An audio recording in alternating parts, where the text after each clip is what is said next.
Righty, I believe we are live. It's all a little bit tough to tell on YouTube now, but in any case, the buttons are going there and the thing is red now, so alrighty. Hello, welcome. This is Behind the Scenes of AV Rant. This is just our live stream as Tom and I are on Skype chatting with one another, so if there are any technical glitches, they'll show up in this version. There will be.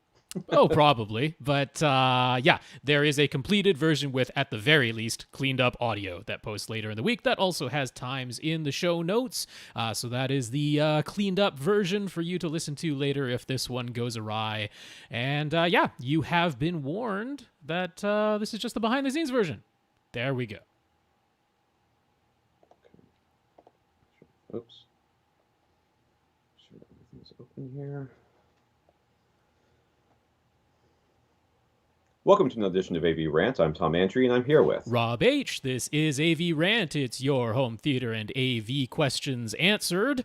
So unfortunately, not super great news over on my side of things. Outside the Vancouver area of BC, we are definitely into a second wave, and we can call it that because at one point we got down to only 6 new cases in a day. So I'd say that is definitely having flattened things at that point. But cases are climbing back up now. So unfortunately, going in there and definitely on a personal level, one of the places that has some new cases is the retirement home where a couple of my aunts live. So very concerned for them, but at least it is actual apartments there. So these are elderly folks who are all being isolated, like really, really isolated in their apartments right now. So feeling poorly about that, but hopefully does not drag on too long. It was only one confirmed case there.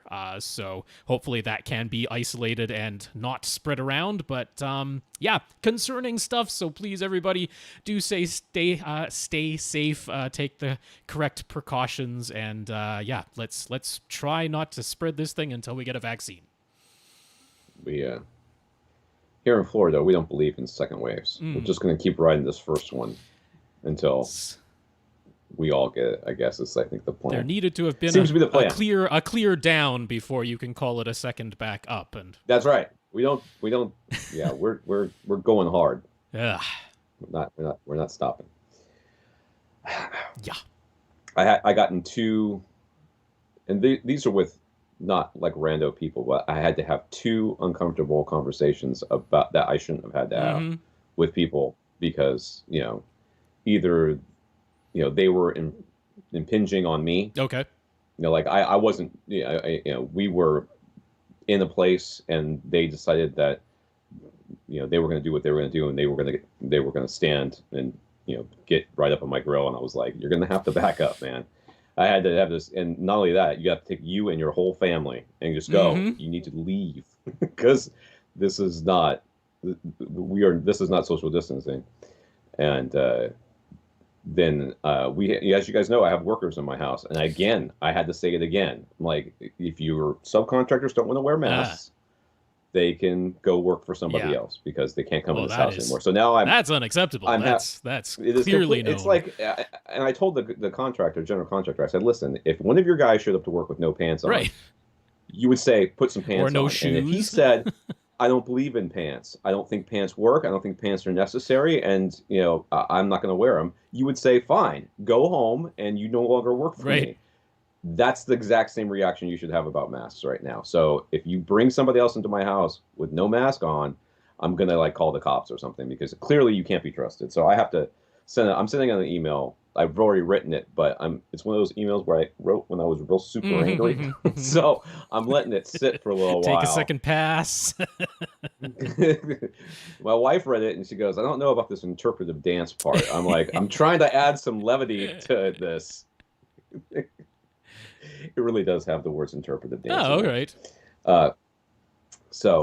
Yeah. Well, I splashed out and purchased respirators with 6-month filters for all my family members because I'm like, hey, you know what? Let's if we can't trust everyone else to protect us, then And you guys are in Canada where people are theoretically nice. it doesn't seem to be as contentious, but I am not seeing nearly enough people wearing masks out and about. So at least our malls and that are like you can't come in if you're not wearing a mask. So those are pretty okay on that front. But nonetheless, if others won't protect us, then we shall protect ourselves with proper respirators, which again is still not 100% protection, but it's a little extra something. So before all of those are sold out, because that is entirely a possibility as second waves come on. Yeah, that's what I've done here. Yeah. All right, this is AV Rant, the podcast that answers all your pandemic and no, mask-wearing questions. We don't do that. We are not experts on the pandemic. I feel like that's what we do. We complain about it for a little bit at the beginning and maybe scattered sporadically throughout, but it is not the primary focus. Right. We answer your AV and home theater questions. To get your questions answered, all you have to do is ask by emailing us at question@avrant.com. That is the primary and guaranteed way to get your question answered. If you do want any of the next things I say, maybe. Right. So you can go to avrant.com, leave us a comment there, facebook.com/avrant podcast, youtube.com/avrant, where the comments are turned off, so good luck. You can contact us directly. Rob at avrant.com. His Twitter is at FirstReflect. I'm Tom at avrant.com. My Twitter is at avrant_Tom. I haven't checked my Tom at avrant. Right. Forever. It is. Because I still haven't.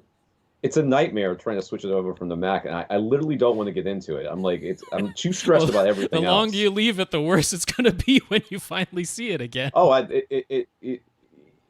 yeah, I know. Oh, and I think the power block on my Xbox One blew up yesterday. Yeah.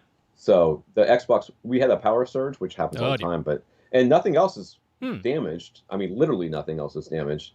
And I come in here and we're watching something, and he's like, "Oh, I hate it. I can't skip this." I said, "Why can't you skip it?" He said, "Because the Xbox doesn't work anymore." I'm like, "When were you going to tell me this?" I mean, that's the first thing.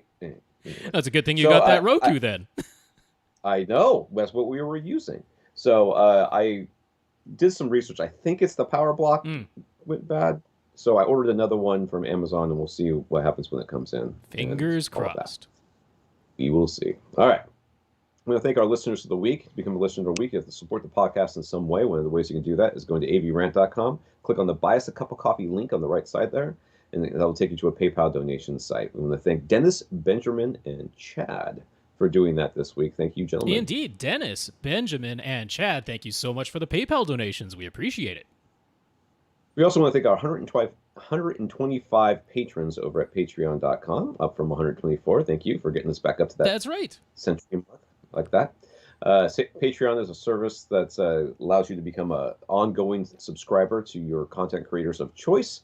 If you choose us, you can subscribe for as little as $1 a month, and a maximum of $1 million, billion, $trillion a month. See how many zeros can fit in there. We won't mind. Just go. My understanding is that if it's over like $5 or $10 or something like that, they immediately take it out of your account. But if it's like one of those small amounts, then it's at the end of the month. It is.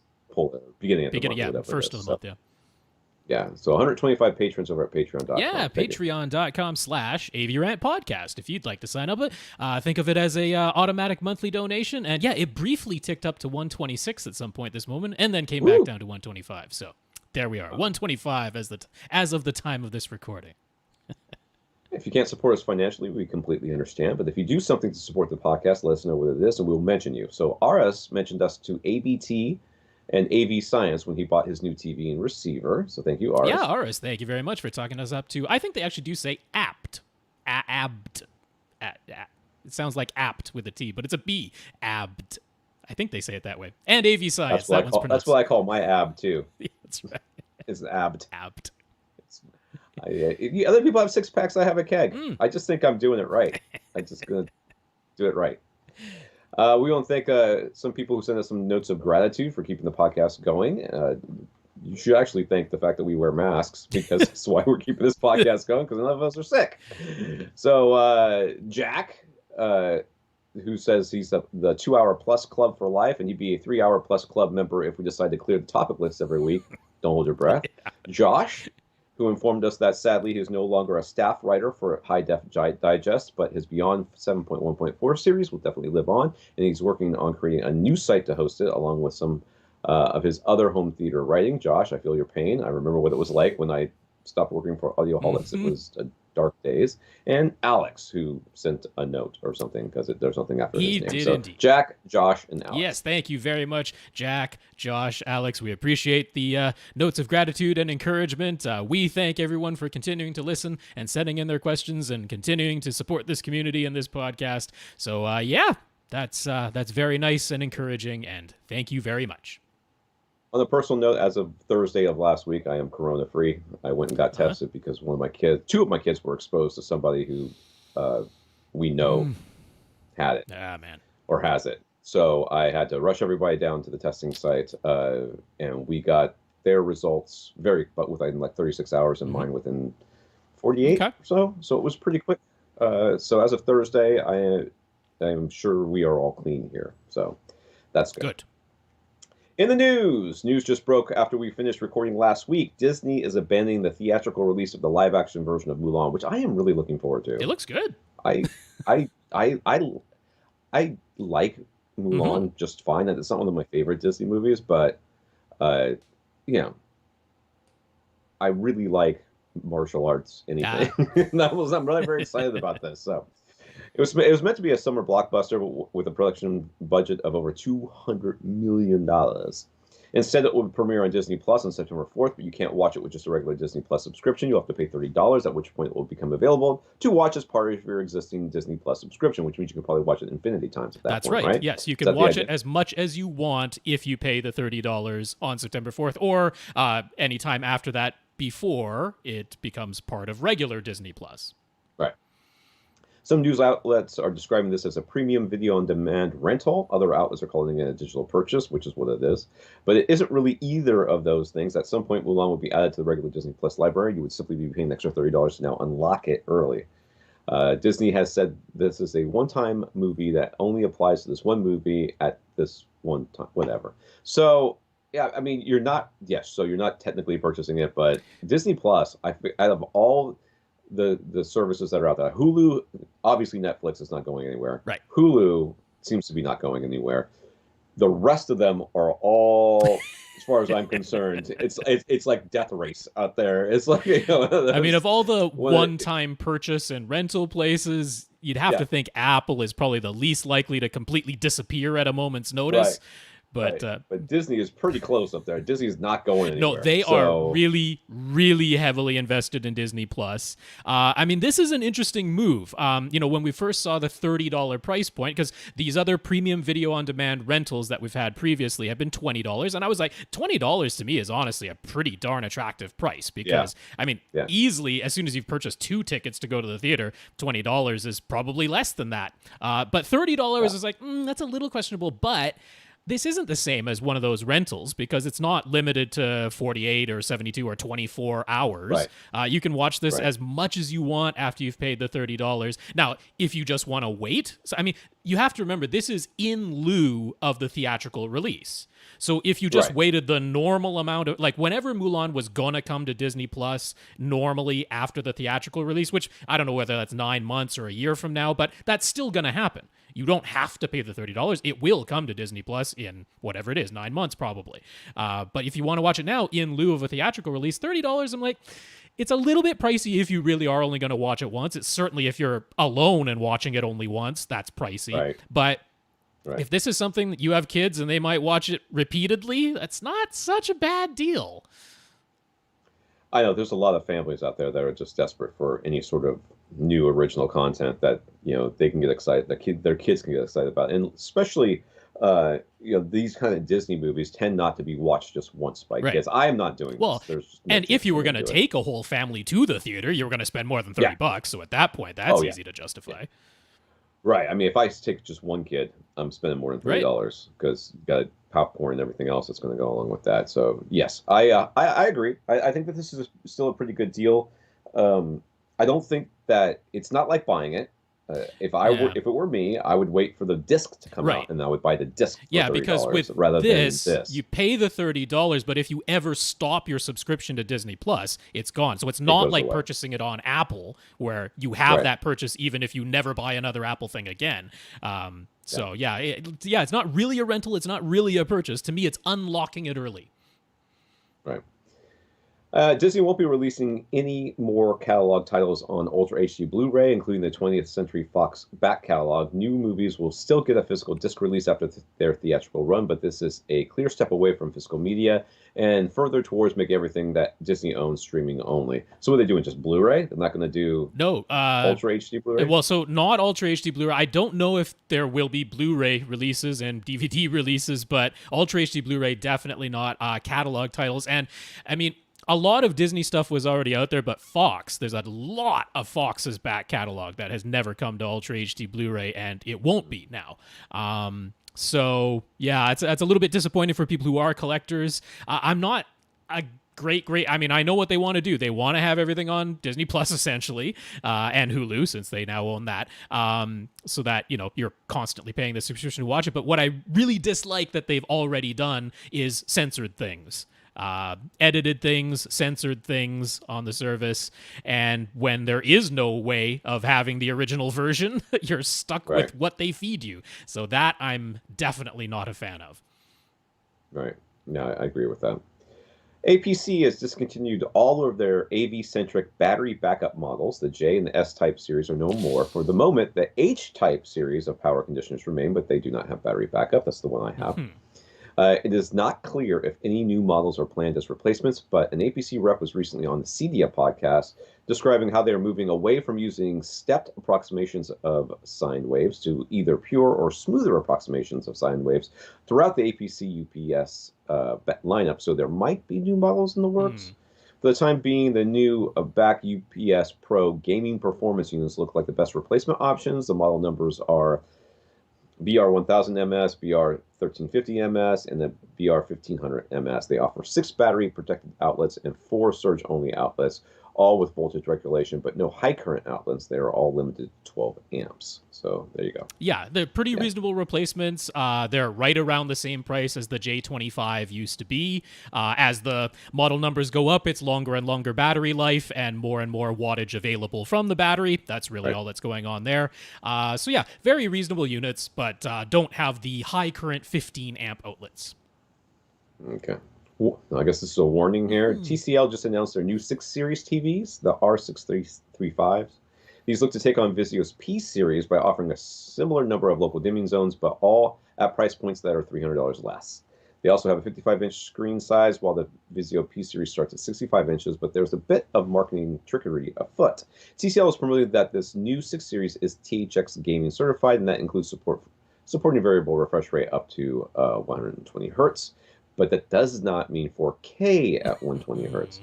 Vincent Teo from the HD TV test confirmed that TCL won't disclose the HDMI bandwidth, but he got them to admit that 4K 120 is not supported. So there's going to be a link in our show notes to that YouTube video. Yeah. So, I mean, obviously it's everybody would love to have a less expensive version. So if you're big into getting the PlayStation 5 and or Xbox Series X and you want all of the bells and whistles at the lowest price point, at the moment, that's still going to be the Vizio P series. There is, of course, the Vizio P Quantum X series as well that has even more local dimming zones and gets even brighter. But people were thinking, oh, maybe TCL is going to come in and undercut even Vizio.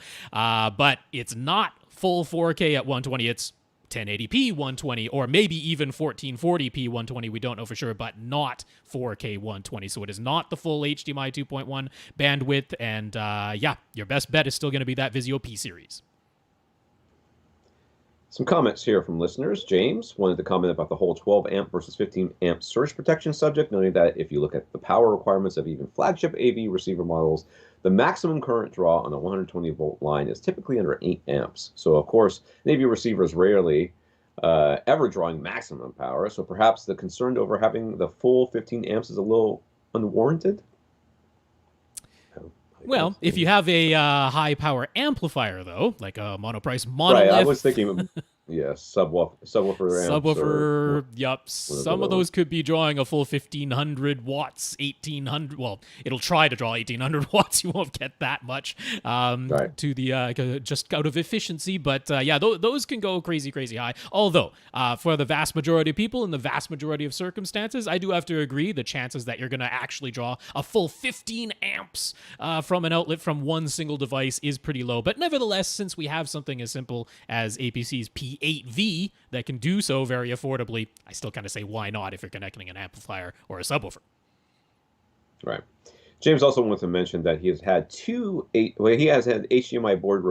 boards repairs performed on 2 AV receivers now, an Onkyo and a Denon. And in both cases, even out of warranty, it costs considerably less than buying a comparable new model. In his cases, both Onkyo and Denon had him ship the units to an authorized repair center, and he had to pay a non-refundable assessment charge up front. This is in the UK, but that's pretty typical. It's like $100 just to look at it, and then if you decide to go ahead with the repair, then that $100 comes off the price of the repair. Or I think that's the last time I had something repaired. That's what they had me do.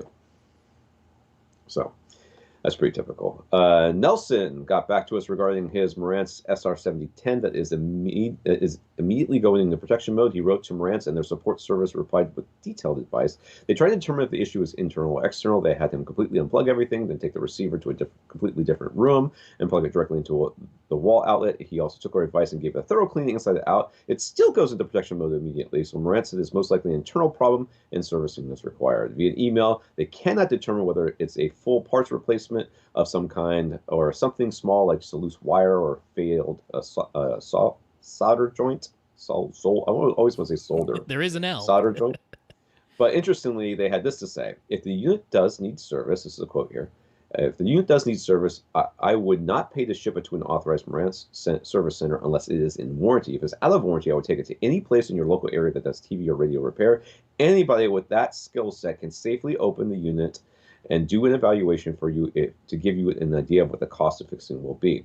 The reason I do not advise shipping the unit to an authorized retail repair center is if the unit is out of warranty, there may not be parts available to fix it, and then you will end up paying for shipping both ways for a unit that still does not work when you get it back, and Marantz does not own any repair shops. They are all independent companies that we contract to do warranty work for us. Other than that, there is nothing that separates a Marantz authorized service center from any other repair shop, end quote. So that's the situation in the U.S. Yeah, so that was nice information, very candid from Marantz. I was going to say, yeah, Marantz just bringing the real. Yeah, that's not trying to pull the wool over anybody's eyes there, so I appreciate that much. But at the same time, both are indications that the cost of getting it repaired is very likely less than buying a whole, especially when you're talking like an X4500, that high up in the lineup type of thing.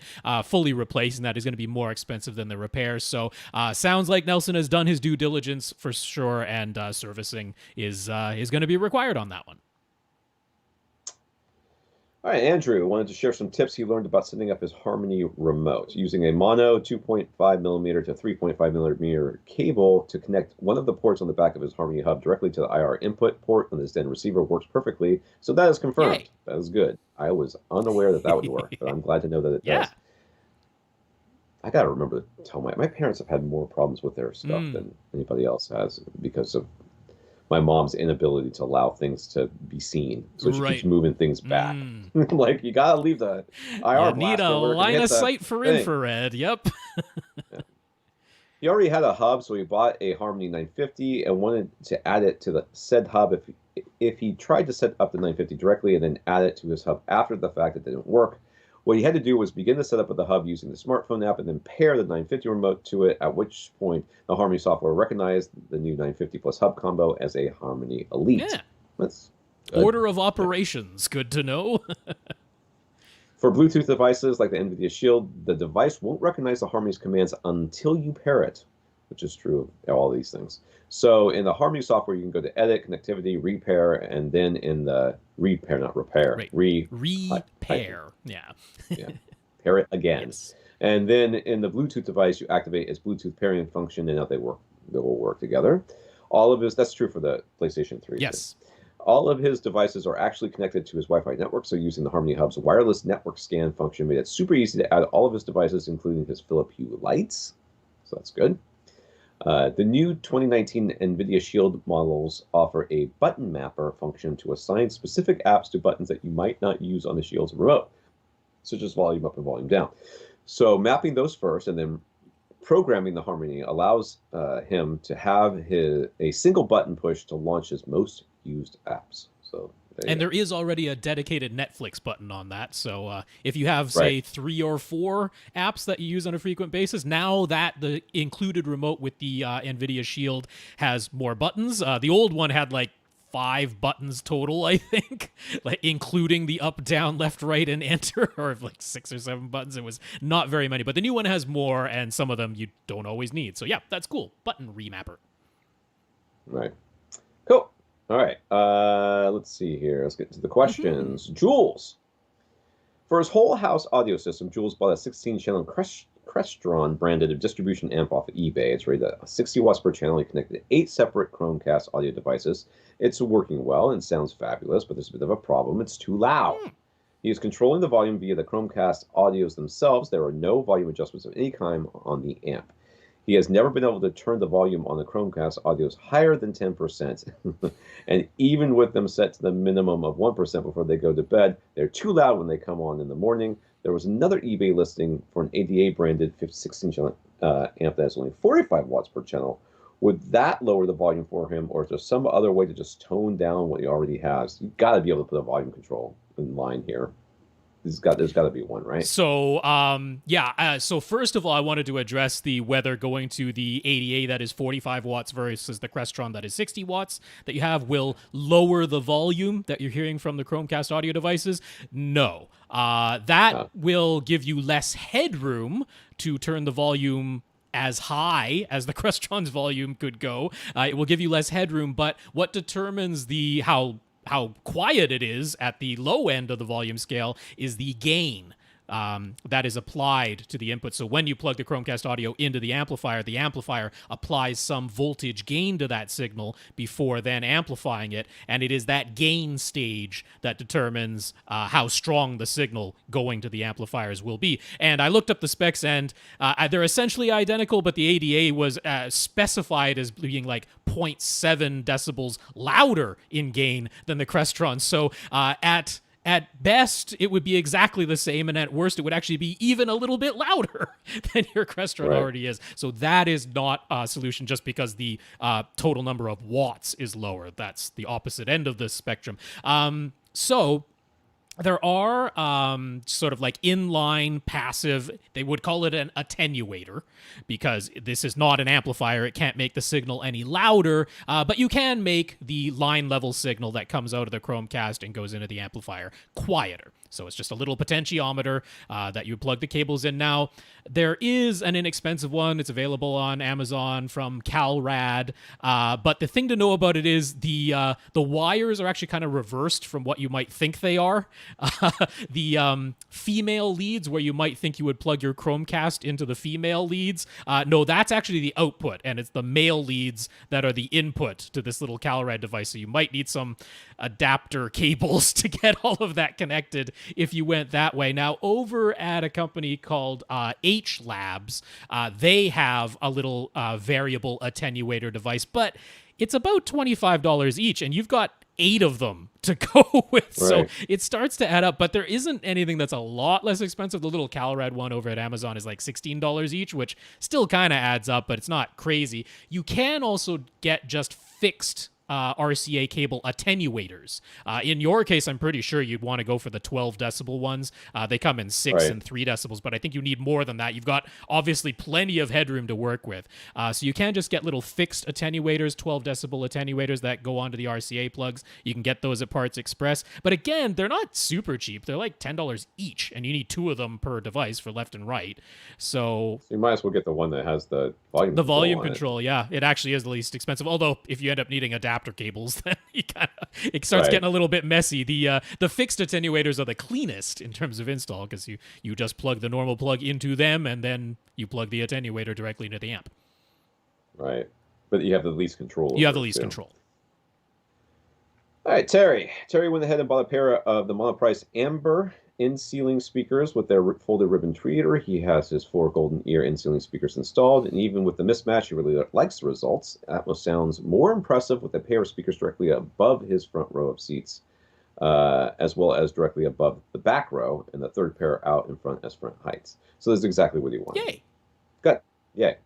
He's having some trouble with the Odyssey Editor app. He has his house wired up with a Google Wi-Fi mesh system, whether he tries it with the Marantz SR6011 in his theater or the Denon X3400H that he has in another room, somehow the Wi-Fi connection gets lost at some point in the middle of the Odyssey process, which means he has to start all over from the beginning, which is very tedious. He has given up and just resorted to running the built-in Odyssey setup in the receivers, would like to be able to use the app. I have something to say about this because I've had the same problem. According to some signal strength tests, he either has good or great Wi-Fi strength in both locations, and he's using an iPhone 11 Pro Max to run the app, which isn't showing any Wi-Fi problems. He has seen the odd mention of other people having Wi-Fi issues with the Odyssey Editor app, but nothing major. It doesn't seem to be a super common problem inherent to the app itself. So do we have this problem? Is it just him? Do the Marantz and Denon receiver just not like mesh Wi-Fi systems? Do they really have weak Wi-Fi or something? What can he do? My receiver is plugged in, is hardwired. Okay. So I do not have the issue that you're talking about as far as I'm using the Wi-Fi in the receiver and the Wi-Fi on my phone. Okay. But I have found that the first couple times I tried to run Odyssey, I ran into the same problem. Oh, okay. And I determined it was because my phone was going into it was going to not sleep, but going, the screen was just going the screen black. going off. Okay. Yeah, the screen going off was enough to make this thing happen. So I did all kinds of things, including moving the phone physically closer, which makes no sense. But, I mean... That's not where the signal from the phone is going. I know. At some point, you start getting very superstitious about these things. So I was like, maybe if the phone's closer, it'll work better. And the phone was closer, so it worked better. But it worked better because I think I kept walking back and forth to check it. Instead of just having it sit next to me on the computer when I'd forget about it, and then it would go black. And so you were keeping it awake. I would use it. Yes. So that would be the first thing I would try if I were you, because that seemed to work for me. Okay. What do you got, Rob? Well, yeah, because I haven't had this problem, but I have my phone set so that the screen never turns off unless I manually turn it off. So I hadn't even thought of that. I haven't run into this problem. I only have one AV receiver that is capable of using the Odyssey Editor app, so I wasn't sure. And I'm in an apartment, so I don't have great distances with my Wi-Fi. Right. Certainly nothing that requires a mesh system. So, I mean... You might suspect. I actually think your suggestion, Tom, is that's great, because the only thing I was thinking is maybe there is something with mesh, because you're kind of getting some channel hopping occasionally, and I was like, maybe that's the interference. I actually suggested maybe if you're able to try plugging it in directly. He said he actually had some difficulty plugging it in with an Ethernet cable and then getting the phone to recognize it on the same Wi-Fi system. So I'm like, do you have a complex network setup perchance, over at Terry's place? Because, I mean, like with mine, if I plug something in with a wire to my router and then have my phone or whatever connected by Wi-Fi to that same router, they see each other easily. They're on the same network. So I don't know, maybe his network's a little bit more complicated. That could have something to do with it, but I actually love your idea that it's just the screen going to sleep and that's interrupting things. That seems probably like it's the ticket. Yeah. Have you tried turning it off and turning it back on? Dennis once wanted to try out a projector in his living room, so he picked up a 1080p model. He also has a Samsung Q7 QLED, which is 4K and HDR, of course. At the moment, he is unplugging the HDMI cable from his TV and plugging it into the projector whenever he wants to use it. So he would like a simple way to switch. His Onkyo only has a single HDMI output, and he doesn't want to lose 4K and HDR for his flat panel. He tried a simple HDMI splitter and a different HDMI switch. An image did get up here on both displays, but he had to disconnect the 1080p projector in order to get the 4K HDR on the Samsung. So those got returned. Any suggestions? It's HD Fury or the other one that you suggest? Sure, right? Yeah. So, I mean, an HD Fury would certainly get this working, although if you want... So, Where an HD Fury would be, let's say, necessary, because the price is fairly high, is if you wanted to have both of these displays going at the same time. I don't think that's the situation he's in, but just in case your idea was, I want to have 4K HDR running on my flat panel and a 1080p version of the same source running on my projector at the same time, then you would need an HD Fury Vertex 2.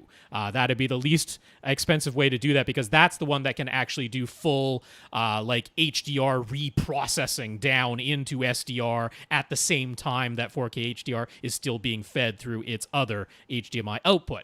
But if you're doing them one at a time, you can do this considerably less expensively. Now, there's a couple of ways you can come at this. One, you could go with an HDMI splitter that physically disconnects one display for the other when you switch between the two. So Sewell has what they call their Ibis Pro Bi-Directional switch, and it is just a push button. So there are two HDMI ports on one side and one on the other. You would be doing the output from your Onkyo to the single input on one side and then connecting both displays. And this physically disconnects one and then connects the other. That's the cheapest way to do it. It's about $35. But Sewell now has a new device that is called the Echo Split. And I love that they have this, because this is now a less expensive alternative to HD Fury's AVR key. And this must be new. I don't remember. This is quite new. You know what? I saw it a while ago, and then it went away, and now it is back. It is only $55. Again, it is 1 in, 2 out, but it's exactly what you're looking for. It's 4K HDR on port number 1 and 1080p only on port number 2. And you can't think of a more perfect solution for a more affordable price than that. $55, really not bad to do that. Okay. RS bought a floor display model, 77-inch LG C9 OLED. Saved him a lot of money versus a brand new one. It will be delivered for a week, and then he will have 2 weeks to evaluate it and decide if he wants to keep it or get a refund. So what test should he run to determine if it has any permanent image retention, dead or stuck pixels, or if it's defective in any way, including being dimmer than it should be? Like put up a white screen, a gray screen, a black screen, and just see what you can see. I mean, that's literally, I can't think of any other more accurate test than that, than just a black screen or a gray screen and a white screen. And if you don't see anything, then it's fine. As far as being dimmer than it should be, that would take a little bit. And you would want to get right up close, because we are talking 4K pixels, and even with a 77-inch screen size, they are tiny. And, well, I don't know. On the one hand, if you view it from where you're going to be viewing it from and you can't spot any problems with the pixels, then maybe you don't want to find the 1 out of 8 million pixels that actually is like black all the time, and now it's like the only thing you can ever look at. So you might want to not torture yourself that way. But in any case, if you do want to see every single little pixel, you're going to have to get right up close. Now, thankfully, the LG OLEDs, the built-in YouTube app in that television is fully 4K and HDR capable. And it's kind of hard to find that in external devices outside of, I think, the Chromecast Ultra might be the only solution. I think the PlayStation 4 Pro also is, out of everything. But the built-in one directly in the OLED that you for sure are going to have can do this. So I'm going to put you to 3 places to get like every kind of test that you might possibly want. The first one is just called, what is it? The HDR channel.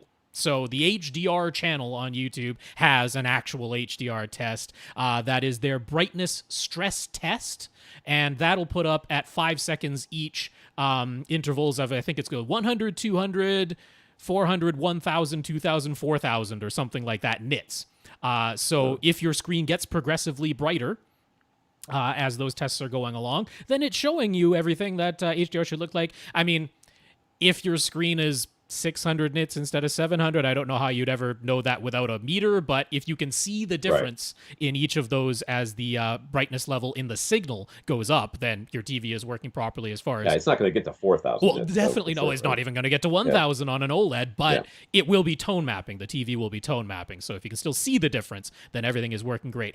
Now, if you want to check for individual pixels, make sure there's no stuck pixels, no burn-in, no black pixels, no stuck white pixels, then TV Calibration with Darko is the YouTube channel. He has a really, really good test called Patterns for OLED Uniformity and Burn-In Check.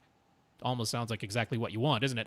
So yeah, what I like there is he actually puts up labels and shows all the primary and secondary colors and different versions of gray at varying intensity levels, which actually can be important when you're trying to check for burn-in because they don't always show up at just 100%. Sometimes it's when you're showing it at 25 or 50% or something that you actually see it. So really good test patterns there. And finally, if you just want to put up a solid color because the ones that in the Darko test patterns, you can pause them, of course. But if you don't want to mess around with pausing and moving back and forth in the video, there's a channel just called 10 Hours of Pictures for 10 Hours, I think is the name. Let me see. Yeah, Pictures of Stuff for 10 Hours. Picture is the name of the channel. Pictures of Stuff for 10 Hours, including solid colors for 10 hours at a time. You won't have to press pause. There you go. So some people said he should check how many hours the TV has been used. How does he do that, and how many hours is too many hours? Well, it's inside almost all of these. I know my projector is this way. There'll be something like about or something along those lines, and you go look for that, and it'll tell you how many hours it has on it. Most of these TVs, or everything should have like a rating as far as its sort of half-life or what its life is. And the life of a TV, if I remember correctly, is when it loses half of its brightness. Yes, half of its initial fresh out of the box brightness. So that's what you're looking to see, how close you are to that. And if this is a floor model, and it was on 24/7 for the last couple of months, well then you may have gone through quite a bit of that. Could be. I would look for that, but yeah, I don't know what this. Did he say what TV it was? Yeah, it's C9 OLED. C9. Yeah. I'm sure Rob knows the number of hours or whatever. Sure, yeah. Well, I mean, Tom was right. There is a section called About This TV. If you just go into the regular settings, there is a General tab, and under the General tab is About This TV. And that's where it lists how many hours the TV has been in operation. Now, OLEDs, their half-life is rated at 20,000 hours. So it's a pretty good long lifetime, but 20,000 hours is sort of accepted as the half-life for OLED TVs. And one thing to be aware of is at the 4,000 hour mark, there is they call it like a full refresh cycle of the whole panel, where it actually does like a sort of a scraping white pattern for several hours, and it's sort of does like a change in the lookup tables inside the TV. You don't have any control over it; it's done automatically. But it's at the 4,000 hour mark that happens. So the sort of consensus and my general feeling is, if it's gone beyond 4,000 hours or it's getting really close to it, I would sort of expect that TV to be like half price, if not less. Because that large refresh cycle means that they're like fully updating the lookup tables in the panels. For me, like 2,000 hours or less, the TV is essentially new as far as an OLED goes. So if you're right around 2,000 hours or less, then I think you got a good deal. If you're closer to 4,000, maybe ask for an even bigger discount. All right. Art took advantage of the 50% off sale that Best Buy was running on TCL 8 series TVs. He got the 75-inch. It's replacing a 55-inch Panasonic Plasma. His Integra receiver and HDMI cables are all version 1.4, so at some point he's prepared to inevitably upgrade his receiver and HDMI cables, but for now his sources are PS4 and Apple TV 4K, along with the streaming apps built into the TCL via the Roku interface. He's using a 5.1 B&W satellite system for the speakers. Yeah. So is that the old TV? Image is the old TV. Yeah, but it's to give an idea of the cleanliness of his setup and to see the B&W M1 satellite speakers that he is using. I've been in the house that had these speakers. I was so angry. Oh. Like one was right next to the TV and one was like on the side wall. That is not the case for art. Arts are set up in a perfectly acceptable way. I might pull them forward because it looks like they're recessed on the credenza below the TV, but in terms of left, center, right positioning, they're very much acceptable. So since his new TV will be wall-mounted in place of his Plasma, he preferred to be able to connect all of his sources to an AV receiver so that he would only need a single cable running to his TV. So what should he upgrade first in order to take advantage of his new TV? Well, the 1.4 receiver, has he got an Integra? Do we know if it has audio return channel? Okay, so I looked up the model that he mentioned in his email.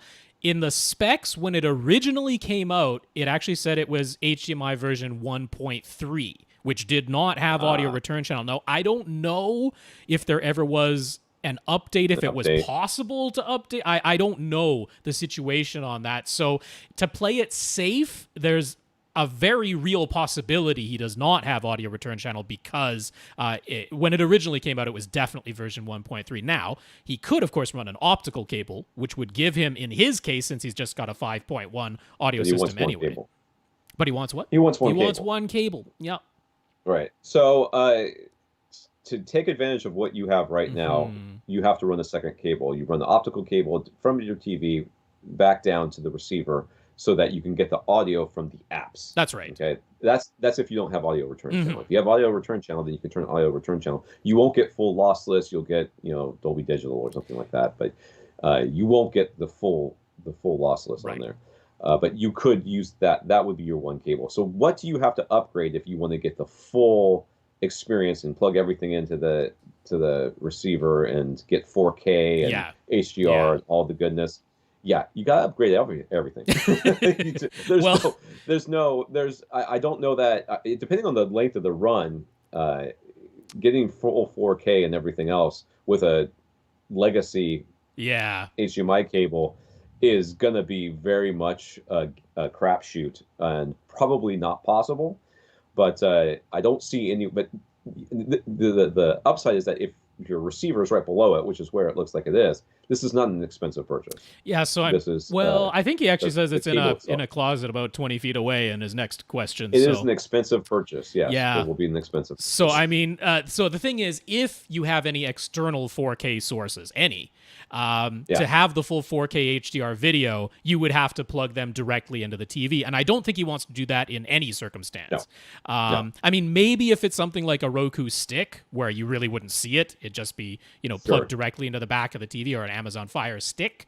I could see working that way. But even if it's like an Apple TV 4K, that's not really something that's going to dangle off the back of the TV. And if it's an Ultra HD Blu-ray player, you could do the thing where you are like plugging just the video into the TV and just the audio from the second audio output into the AV receiver. But again, you'd have a cable going from the player to the TV. So I'm not sure that that's what he wants to do.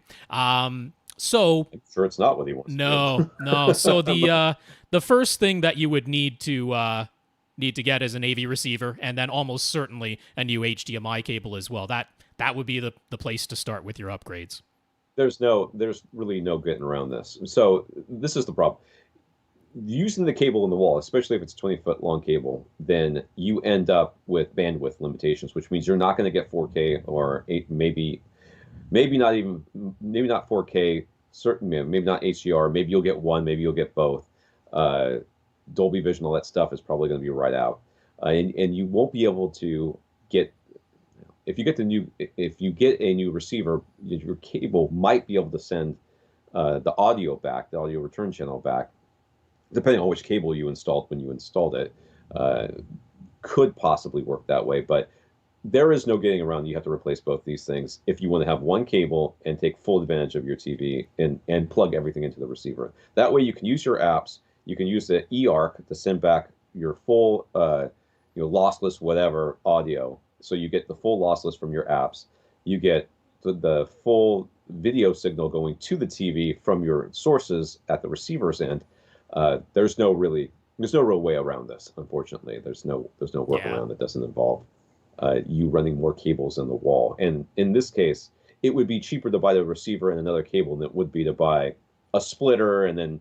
Or two cables, one to the receiver, one to the for the video for all of your sources. I mean, you're looking at least 3 or 4 cables at that point, HDMI cables, which is the cost of a receiver. So at that point, you might as well just buy the receiver.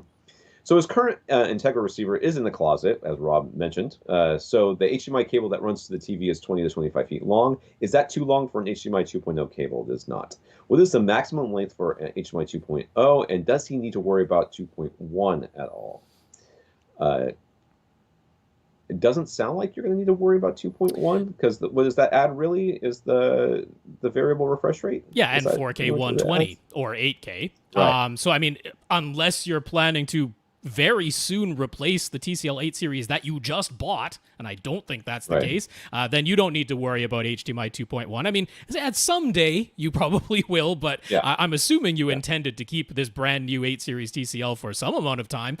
So that one is HDMI 2.0. Don't need to worry about 2.1. Now, as far as the length of the run, if you're going with a passive, so what you're looking for is a high-speed premium HDMI cable. You can certainly just get it from Monoprice or Blue Jeans. But in terms of a passive one, I probably wouldn't go beyond 15 feet. 15 feet is about the max I would feel comfortable for a passive HDMI cable. But for 20 to 25 feet, you could definitely get an active HDMI 2.0 cable. Once you go beyond 50 feet, I would probably transition to fiber optic, but 20 to 25 feet, I'd go active. Now, I trust Blue Jeans cables, Series 3A active cables pretty much implicitly, so that is almost certainly what I would point you toward. They are not overpriced, and that's the way I would go. You could also go dynamic view from Monoprice. Those are also very good and very close in price. For those of you listening to the podcast in headphones, you may be hearing thunder. That is my house. It is rumbling like it's almost noon in Florida, which means it's going to rain. And while we're on the topic of things glitching, my camera completely froze for the not for the Skype chat, but for the for the OBS video. So I'm gonna say you're moving fine on my side. Trying to see if I can fix that. But for now, I'm a logo. Enjoy.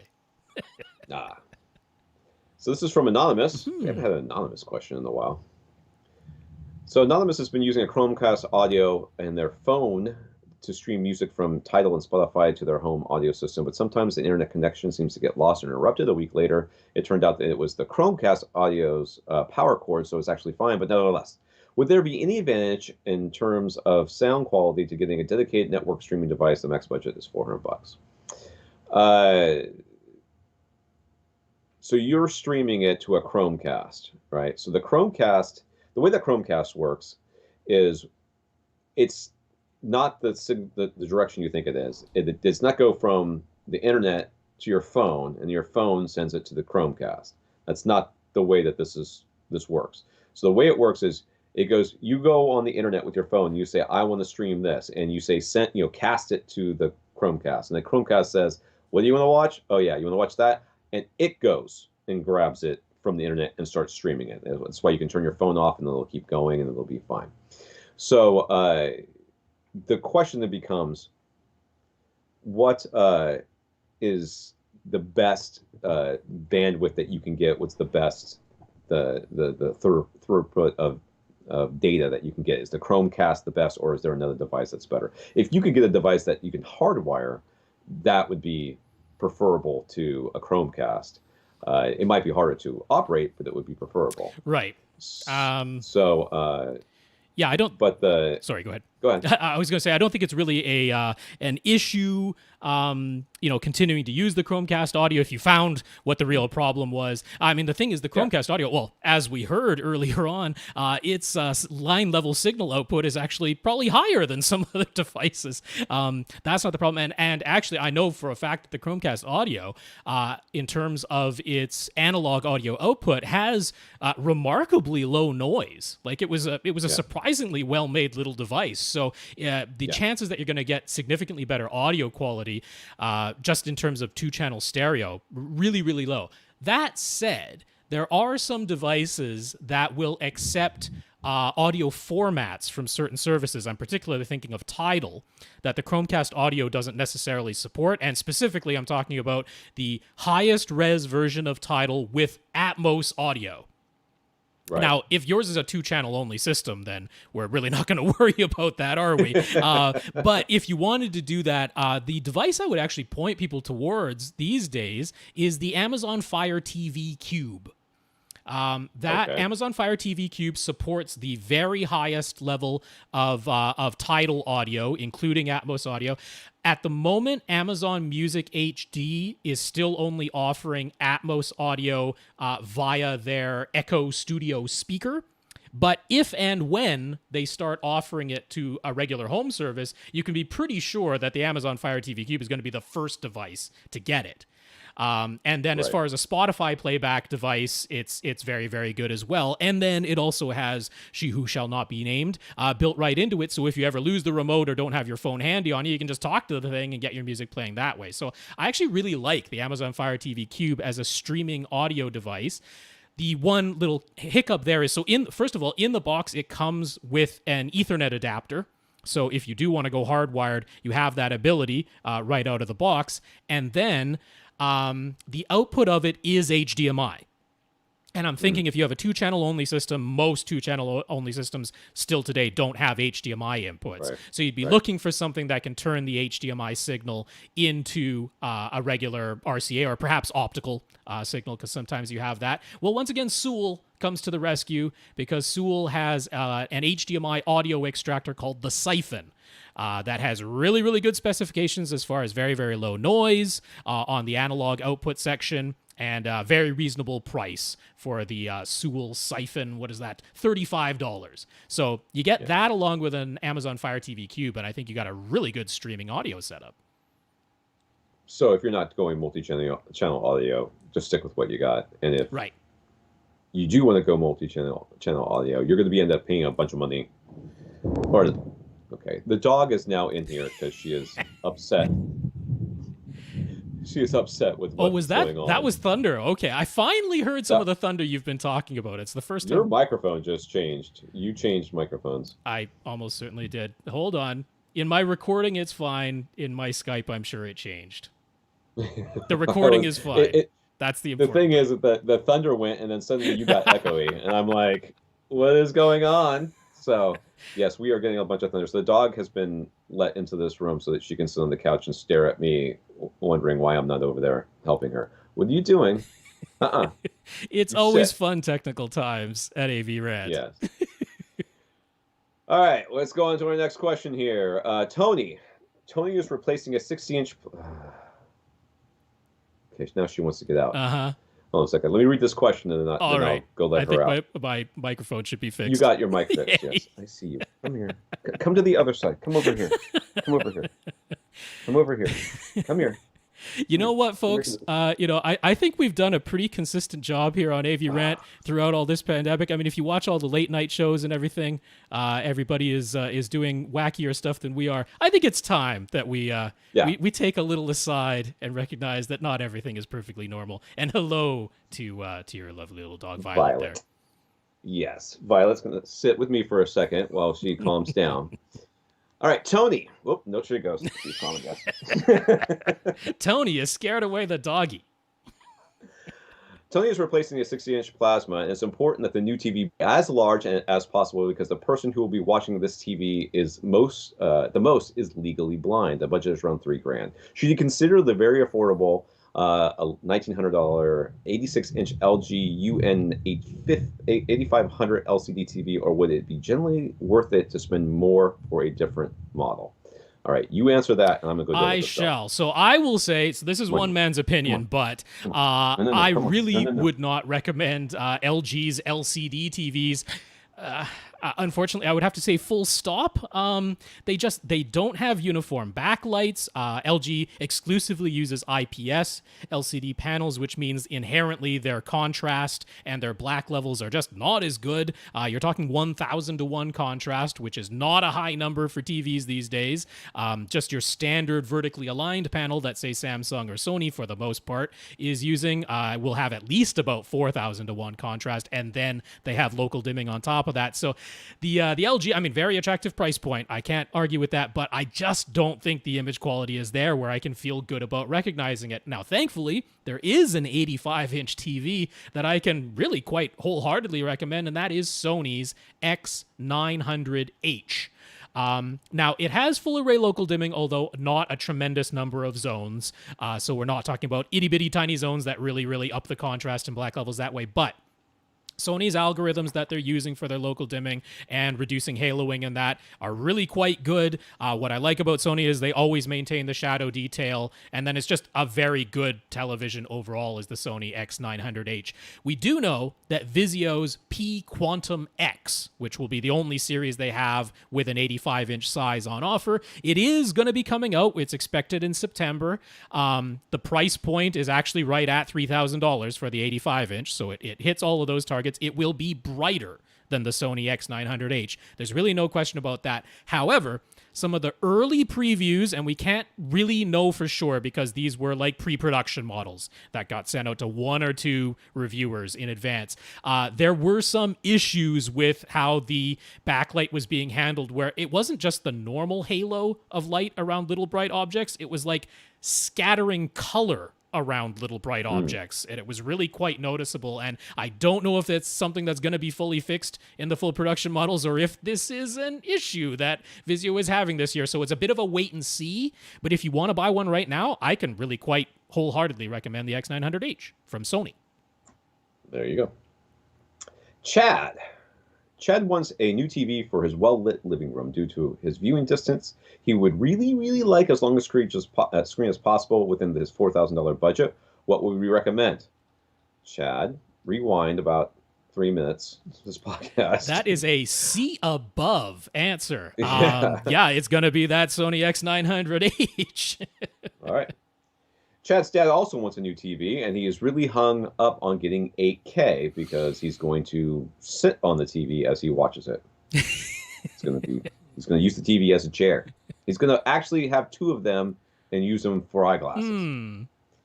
He wants a 75-inch size, and he's currently leaning towards the Sony Z8H. He does not like Samsung as a brand. He doesn't want to consider them. Racist sounds racist to me, but whatever. I don't know anything about your dad, but jeez, just discount an entire brand out of hand. I've had some really good luck with Samsung. I have a Samsung dishwasher, which I like. I have a Samsung refrigerator, which I like. I've had Samsung tablets, which have just been fine. They're from Korea. I like Korean food. He had a bad experience. I won't question it too much. Killed his dog or something. Oh. So is the Sony the 8K TV to get, or we recommend something else? I would recommend a 4K TV to start with. I mean, honestly, Chad, I don't know if perhaps you can get your dad to listen to our answer here. Maybe you should fast forward past that last little bit. Right. Don't let him listen to that part. Unless he's good-humored, which we hope so. But no, honestly, I really, really want to stress this because, okay,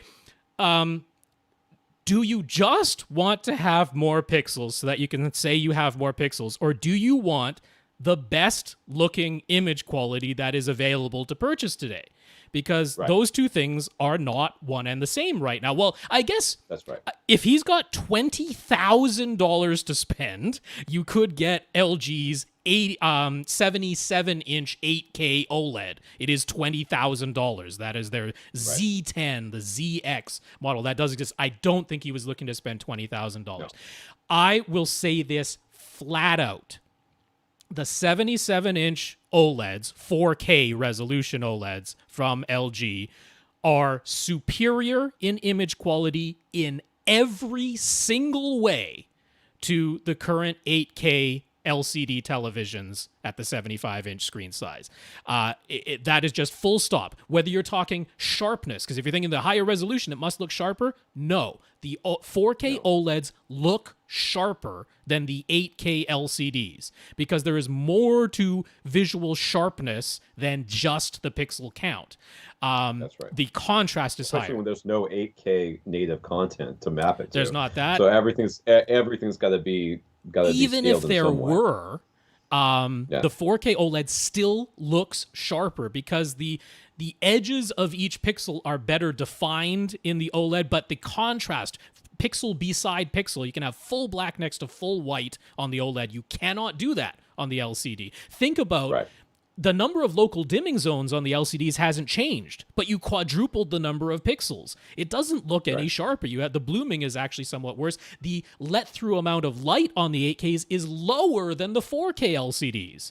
So you either have to pump the backlight even more, which actually makes your black levels and contrast worse, or the whole image is dimmer. There is no metric of visual appearance on a television where a 4K OLED is not superior to an 8K LCD. Well, the 8K is the TVs that they're putting out. I mean, they're basically just shoehorning this 8K panel into an existing 4K box. In the case of Samsung, you aren't actually even seeing 8K all at once. You're getting half of it at a time.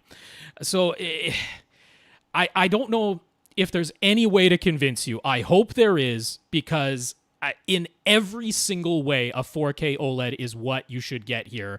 And if you really completely don't believe me, one, look at all the reviews on all the 8K televisions on YouTube, because every reviewer is mentioning this. And then if you still don't believe any of us, just please see it for yourself. Go down to a Best Buy, look at an OLED, and look at one of these 8K displays, and you will see for yourself that the OLED looks superior in every single way. Do not worry about the 8K number versus the 4K number. My guess is that if it's not just the raw number that's encouraging him, then it is somebody at a Best Buy or someplace similar saying this is the latest and greatest. Let me tell you something about the latest and greatest, Chad's dad. Especially with brand new AV technology, the first to market often, gets to ride that wave of people purchasing just based on the number, and that don't really care about how it looks. So you get things like what we have right now, which is AV receivers that have one output that can be used for your 8K display. Now, you can use all the rest of them. You can use the other ones, right? But it won't be able to pass through the full everything it's supposed to, which doesn't really do you any good, because you can only have one input for your 8K sources, and you're going to have to keep switching them manually or buy some sort of external switch, which defeats the whole purpose.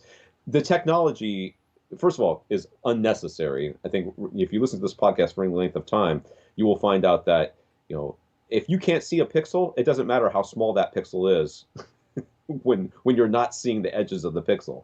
So where you're going to be seated from this TV, if you can't see the pixel at 1080p, you're not going to see it at 4K, and you're not going to see the 8K. And honestly, you're not going to be able to tell that much of a difference between them. So what you're really looking for is everything other than the size of the pixel. What is the best contrast? What is the best brightness? What is the best, color accuracy? What is the best black levels, HDR, black levels, smoothness of the image, like a flicker and blur and all of those. Like I said, blur is the thing I would worry about. I'm telling you right now, man. You like to watch sports?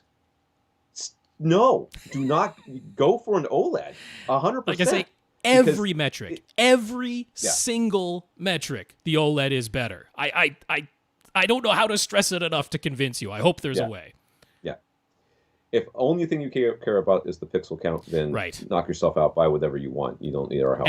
But if what you want is the best possible display, then you should buy an OLED. If you're thinking about the latest and greatest for, I don't know if it's gaming or if you're just a person who loves tech and you want to have the latest and greatest, the LG OLEDs, the C10, or you know what, for the price point that you were considering, you could get the G10. Like the picture quality is no different versus the C10 or G10, but the physical design of the G10, I'm like, oh my God, is that an amazing TV? Because it's almost the wallpaper, but not the wallpaper with the stupid sound bar. It's like, it's a gorgeous TV, the G10. So if you're going to wall mount the thing, definitely consider that, because you're going to afford it with the price point you were looking at.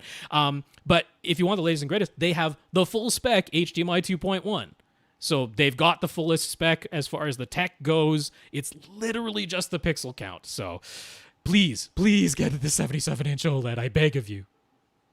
So for these new HDMI 2.1 TVs, whether it's 8K or 4K 120, the new HDMI cables are needed, correct? But Chad contacted Blue Jean Cables, and they said the official ultra-high-speed HDMI cables aren't even available yet. That is true. That is true. The official certification, so the final specification has been done, but the certification process for the cables is not up and running yet.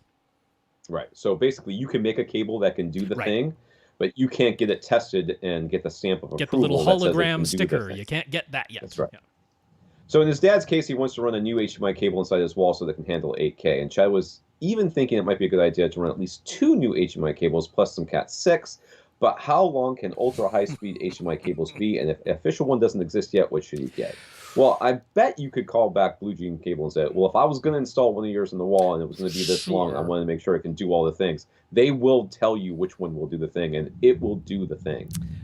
Guaranteed. I mean, because that's Bluetooth. They would certainly tell you to get their biggest, heaviest, fullest Series 1 cable. But even that crazy honking hose of a cable, as far as 18 gigabits per second HDMI 2.0 goes, was only fully certified up to 25 feet at that. So for ultra high speed, with the 48 gigabits per second that'll be tested for, I don't know. I mean, the Series 1 will pass it, but at what distance? I'm not sure. It won't be 25 feet.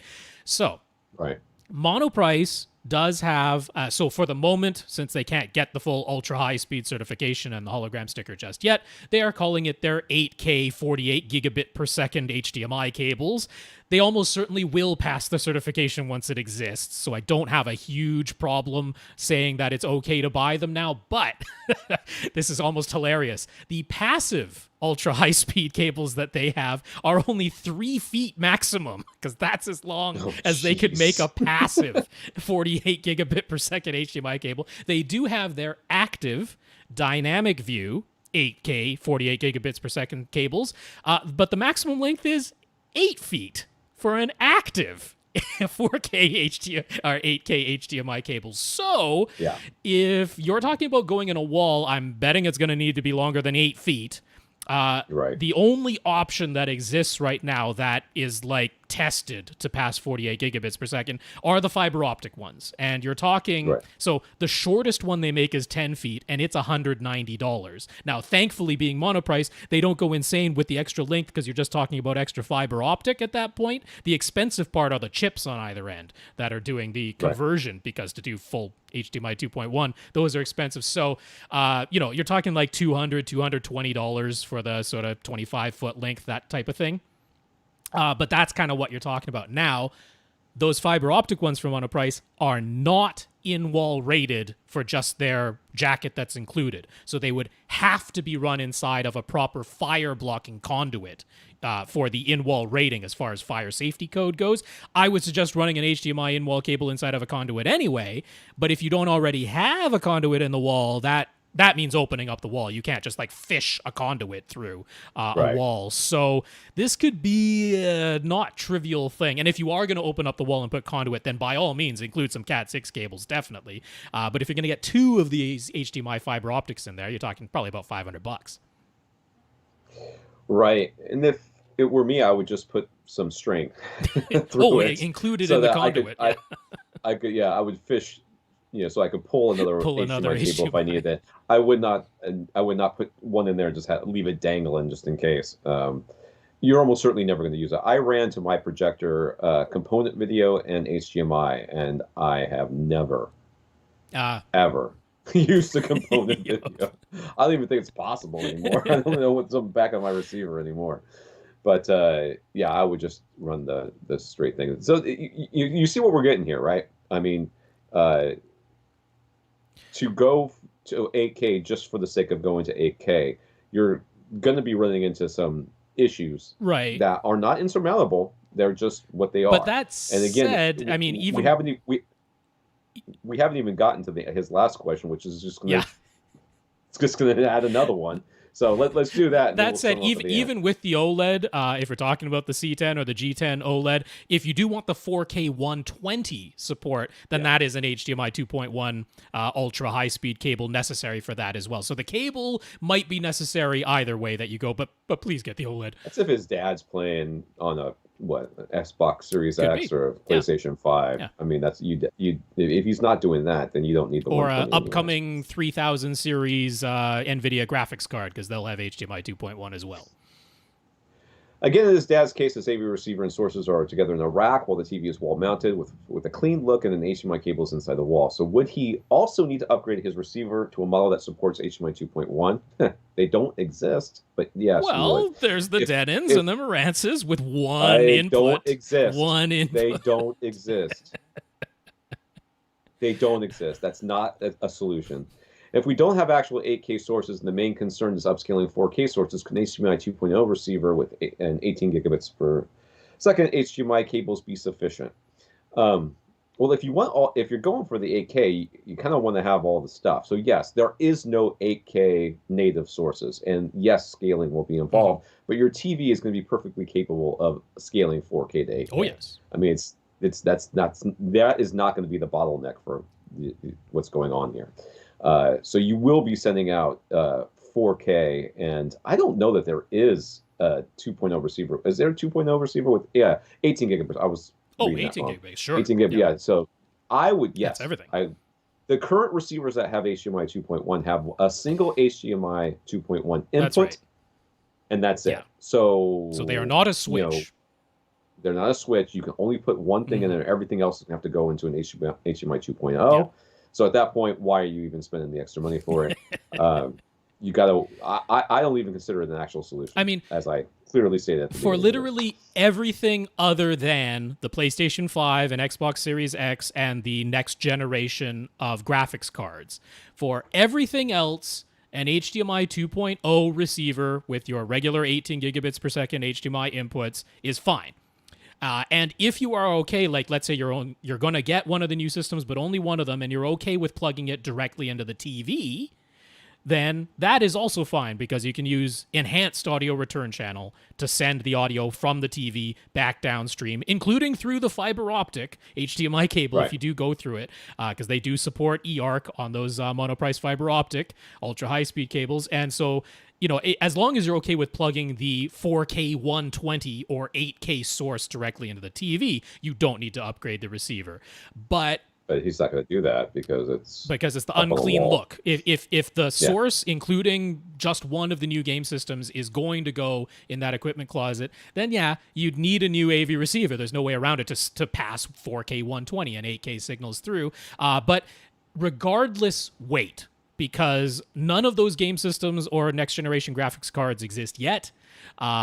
If you aren't in line to get one immediately, there very well might be months-long delays. We're expecting that, in fact. So once you have the game system in hand, then maybe consider getting the new AV receiver, and definitely keep an eye out on how close we are to ones that have HDMI 2.1 switching at that point. Yeah. Jack is fairly new to Plex. He decided to give it a try since he has an older PC that he could leave on all the time as a Plex server, and then he has Roku devices throughout the house that he can use for playback.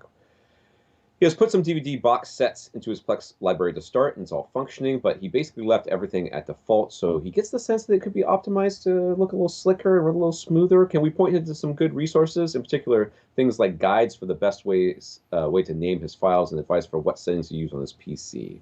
So yeah, Rob does this. Yeah, for sure. So if you go to support.plex.tv and their articles section in there, they've got all the information you asked for. It's a substantial amount of reading if you want to get through all of it, but it's well explained. It's all the things that you're looking for that you asked for in terms of naming your files and setting up your PC as your Plex media server. They also have a forum. It's forums, plural.plex.tv. But if you just want to ask questions of other Plex users, they have a forum as well. So between those two resources, you really can find everything. When it comes to the naming convention, it's not complicated, but they'll have you put like the season and episode order in there, and it will automatically pull down the metadata from the TV metadata. What is it? The TV database. There's the movie DB and I think it's TV DB or something like that for all the metadata. But once you have them named as they describe in their articles, it does look slicker because it combines the seasons together within the show, and then it gives you the synopses for each episode and which actors are in it. All that stuff comes in the metadata, versus if you just have the MKV default file name, it doesn't necessarily know what to look up correctly. It just knows the show pretty much. So yeah, it can look slicker. It can work a little bit smoother, and the support articles over at Plex Official. All right, Rob, not this Rob, different Rob. Rob took some of our previous advice when he purchased 5 RBH Impression Series bookshelf speakers, which no longer exist, and dual SVS PP1000 subs, which still exist. He also got a little creative for decoupling his subwoofers. He took inexpensive exercise floor tiles and trimmed them to fit nicely under his subs. He doubled them up to make them about an inch thick, and they seem to work perfectly beneath his PB1000s. I think that sounds fantastic. Yep. that works real Stiff enough to not compress, but squishy enough to still be a spring. Perfect. Yeah.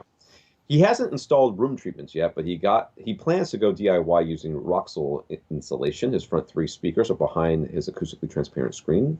They are rear ported, and he has used side clamping wall mounts to hold them in position.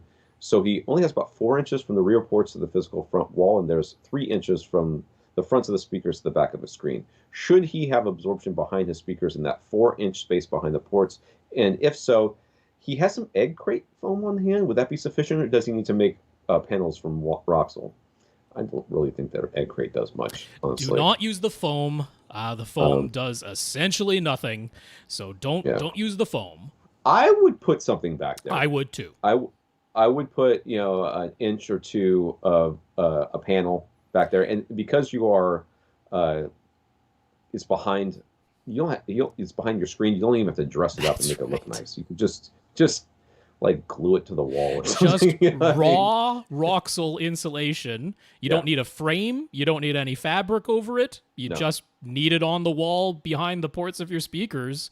I'd go for a couple of inches. You say you got 4 inches? I'd go for 2 inches of that.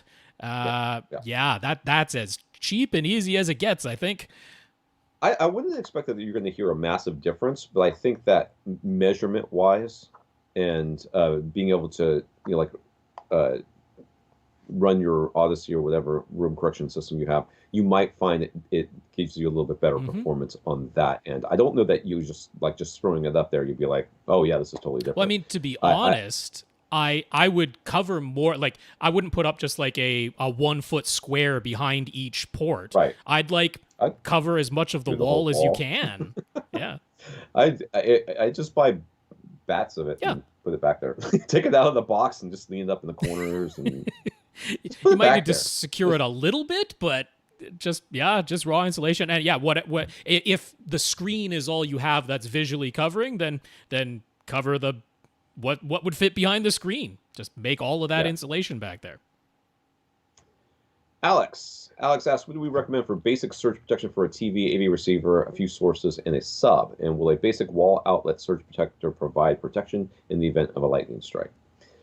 We talked about this a little bit last week, but any cable that's going into your system has to go through your surge protector. So if everything is self-contained, meaning that all you're doing is plugging everything into each other and into the wall, then you can use, like we said, we would prefer if you used one that had the full 15 amps for your receiver and subwoofer. And that I would still plug the subwoofer directly into the wall, but if you really were worried about it, then you could get the full. And the APC H series, which we talked about at the beginning of the podcast, is still up there and available, and that would be one that you could use for this.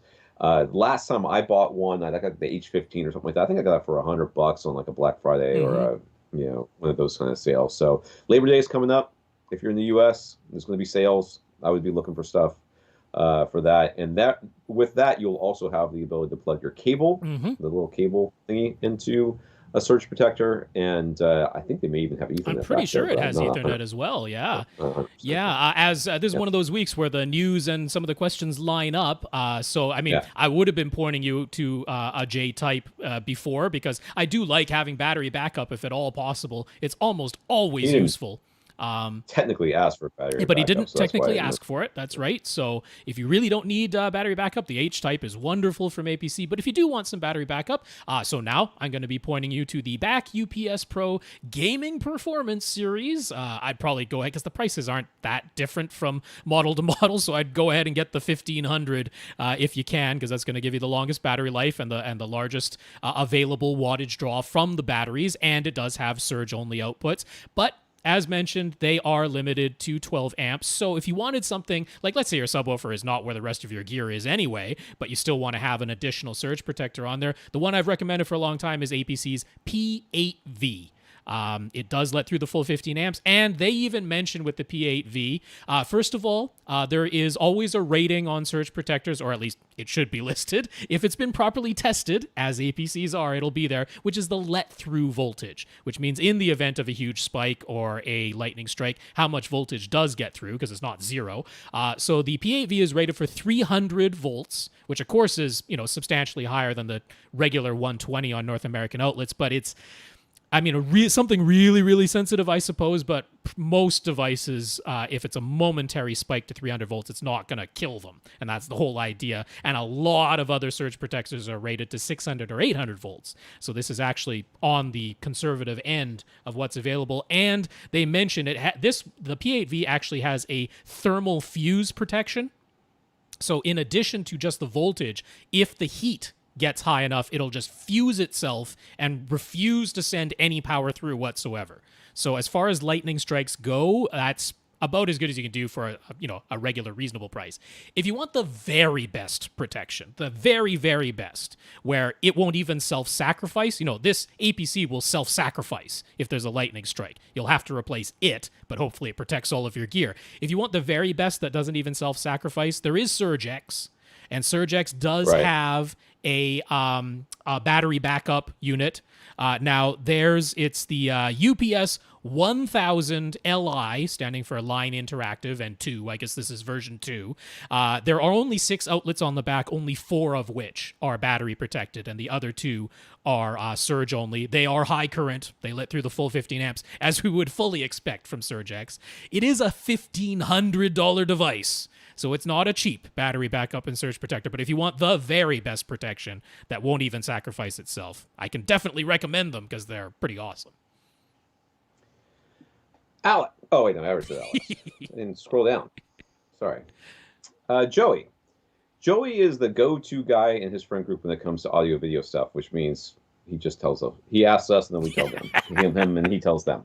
That's how That's our conjecture. That's how we think it goes in our conceited heads. That's right.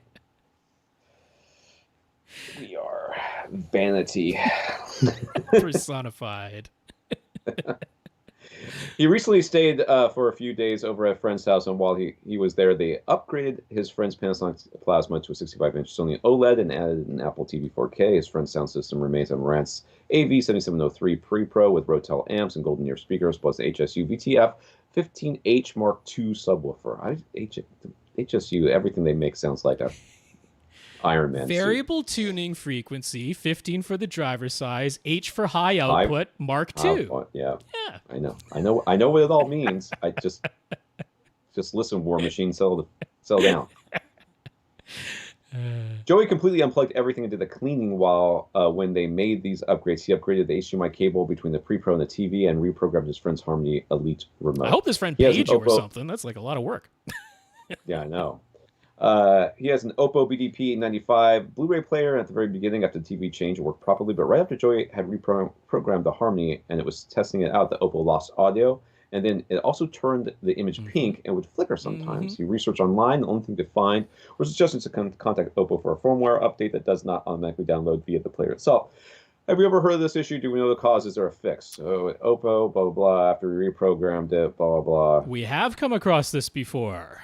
Have we? Yes, indeed. Although the last time there's tinted purple and his is tinting pink. But this is the similar issue, and it is due to in the AV receiver and in the television, if you're sending 4K sources with HDCP 2.2, you have to turn on the enhanced HDMI input. There's the standard in HDMI input and the enhanced HDMI input for 18 gigabit per second signals, and you have to turn those on, which I assume he's done because he bought a new Ultra HD Blu-ray player, or what was it, for Apple TV 4K, whatever it was. Yeah. Apple TV 4K, yeah, new 4K source. So in the Sony OLED and in the Marantz AV7703, you would have turned on the enhanced HDMI version. And the BDP 95 being a Blu-ray player, not Ultra HD Blu-ray player, older model at this point, it does not play nice with the enhanced setting. It has to be on the standard setting. Now, that's a hassle and a half to have to change it back. On the TV, you can set it input by input, but on the AV receiver, you can't. On the AV receiver, it's all or nothing, enhanced or standard. So you could, I suppose, program the Harmony Elite sequence to switch back and forth between HDMI, enhanced, and standard. I agree, since there is the firmware update available, request it, because that pretty much fixes this. Yes, it does mean you have to install it from a USB stick that they send you, but that's the way to come at this, honestly. And yeah, that's the cause. The standard versus enhanced. So he was planning on getting a Sony Ultra HD Blu-ray player. Which model would we recommend? Not a Sony. So there's the one. Well, there was the Panasonic, was the 420 or 450 is the one that's not available here. Yeah, the 450. The 450 would be a lovely choice because the 450, the Panasonic UB450, does all of the HDR formats, including Dolby Vision and HDR10+, but it does not have the HDR optimizer. But the Sony television that you got does very good tone mapping, so I wouldn't be super worried about not having the HDR optimizer. But you cannot get the UB450 Panasonic in North America. The UB420 does have the HDR optimizer, but it does not have Dolby Vision. And you got this lovely Sony OLED, and I'm kind of betting you want Dolby Vision. The Sony OLEDs are okay handling Dolby Vision from an external source. So yeah, if you want it, then it's the Panasonic UB820. It is a $500 player, although Best Buy has it on sale for $400 right now. So it's not too bad. But I wouldn't recommend a Sony Ultra HD Blu-ray player, even though you just bought a Sony TV, because even though they technically support Dolby Vision, you have to manually turn it on and off if you ever do turn it on, because you're playing an Ultra HD Blu-ray disc that you know has Dolby Vision on it, so you manually turn it on, which you have to do because it won't automatically detect it. Then when you go to play the next Ultra HD Blu-ray disc that maybe doesn't have Dolby Vision on it, the player still outputs a Dolby Vision signal because you have to manually turn it back off. It's insane. The Panasonics work properly, and probably just get a UB820. So his friend's plasma used to randomly turn off sometimes. It was inconsistent. He could watch for hours without a problem some days, and then other days it would turn off all by itself multiple times. It had always been plugged directly into the wall outlet, which is not what we recommend. For a TV. We recommend putting for a TV. We recommend turning it plugging into a surge protector. The rest of this gear was plugged into a Panamax M5300 power filter. That's not a surge protector, though? The Panamax is a surge protector, yeah. Is it? Yeah, okay. And it's... Because sometimes when they say power filter, what they mean is it just regulates power, but doesn't necessarily... No, it's a surge protector, and it is a filter, but it is not a voltage regulator, although they try to get tricky in the marketing because it has voltage monitoring, but it's not a voltage regulator, and it's not a battery backup. Yeah. So while Joey was at his house, his friends knew Sony OLED never powered off by itself. But of course, a couple of days after Joey left, his friend called to say the OLED had randomly shut off now. Joey actually took the plasma home with him, and it's never turned off on its own at Joey's place. So that's why Joey did all this stuff, so you get free plasma. So Joey figured it must be something to do with that particular wall outlet that the TV is plugged into. He got his friend to plug the Panamax into that wall outlet and then plug everything, including the TV, into the Panamax. The TV still shut off randomly, but the sound system was still working. The Panamax has voltage monitoring, but not voltage regulation. It says it will shut off power to protect devices if the voltage sags or spikes. It never did that, but the TV, and only the TV, still shut off. So any ideas? Joey told his friend to call an electrician to check. The TV should not be pulling more voltage than like the subwoofers.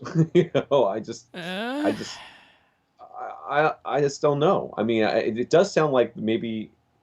I mean, No, I don't know. What this sounds like to me is where sometimes the neutral and the ground have been wired together. Yeah. And that can cause this issue, but I would expect the Panamax to give you a warning about that, because I would expect more than just the TV to shut off. I know. You know? I mean, I would expect the other things to shut off as well, not just the TV. I would expect the Panamax to give you a light and a warning tone, because it is able to detect like a wiring fault, or a large sag or a large spike. This is strange. I mean, it almost makes me wonder, could it be an HDMI CEC problem? But why? I don't even know if his old plasma had HDMI CEC. Right. Well, and then you think, where is it coming from? I know. I mean, it would be coming from. Is this the guy with the pre-pro? I feel like this is the guy with the pre-pro. I can't remember. Yes. It is. Yeah. It is a Marantz AV 7703 pre-pro. Yeah. So I guess the only. Yeah. So if it had HDMI CEC, for some reason we could be getting some sort of weird interaction. Like it's going to sleep. I mean, Joey did all this Harmony Elite programming. I would assume he had turned CEC off and everything, although maybe he didn't. I don't know.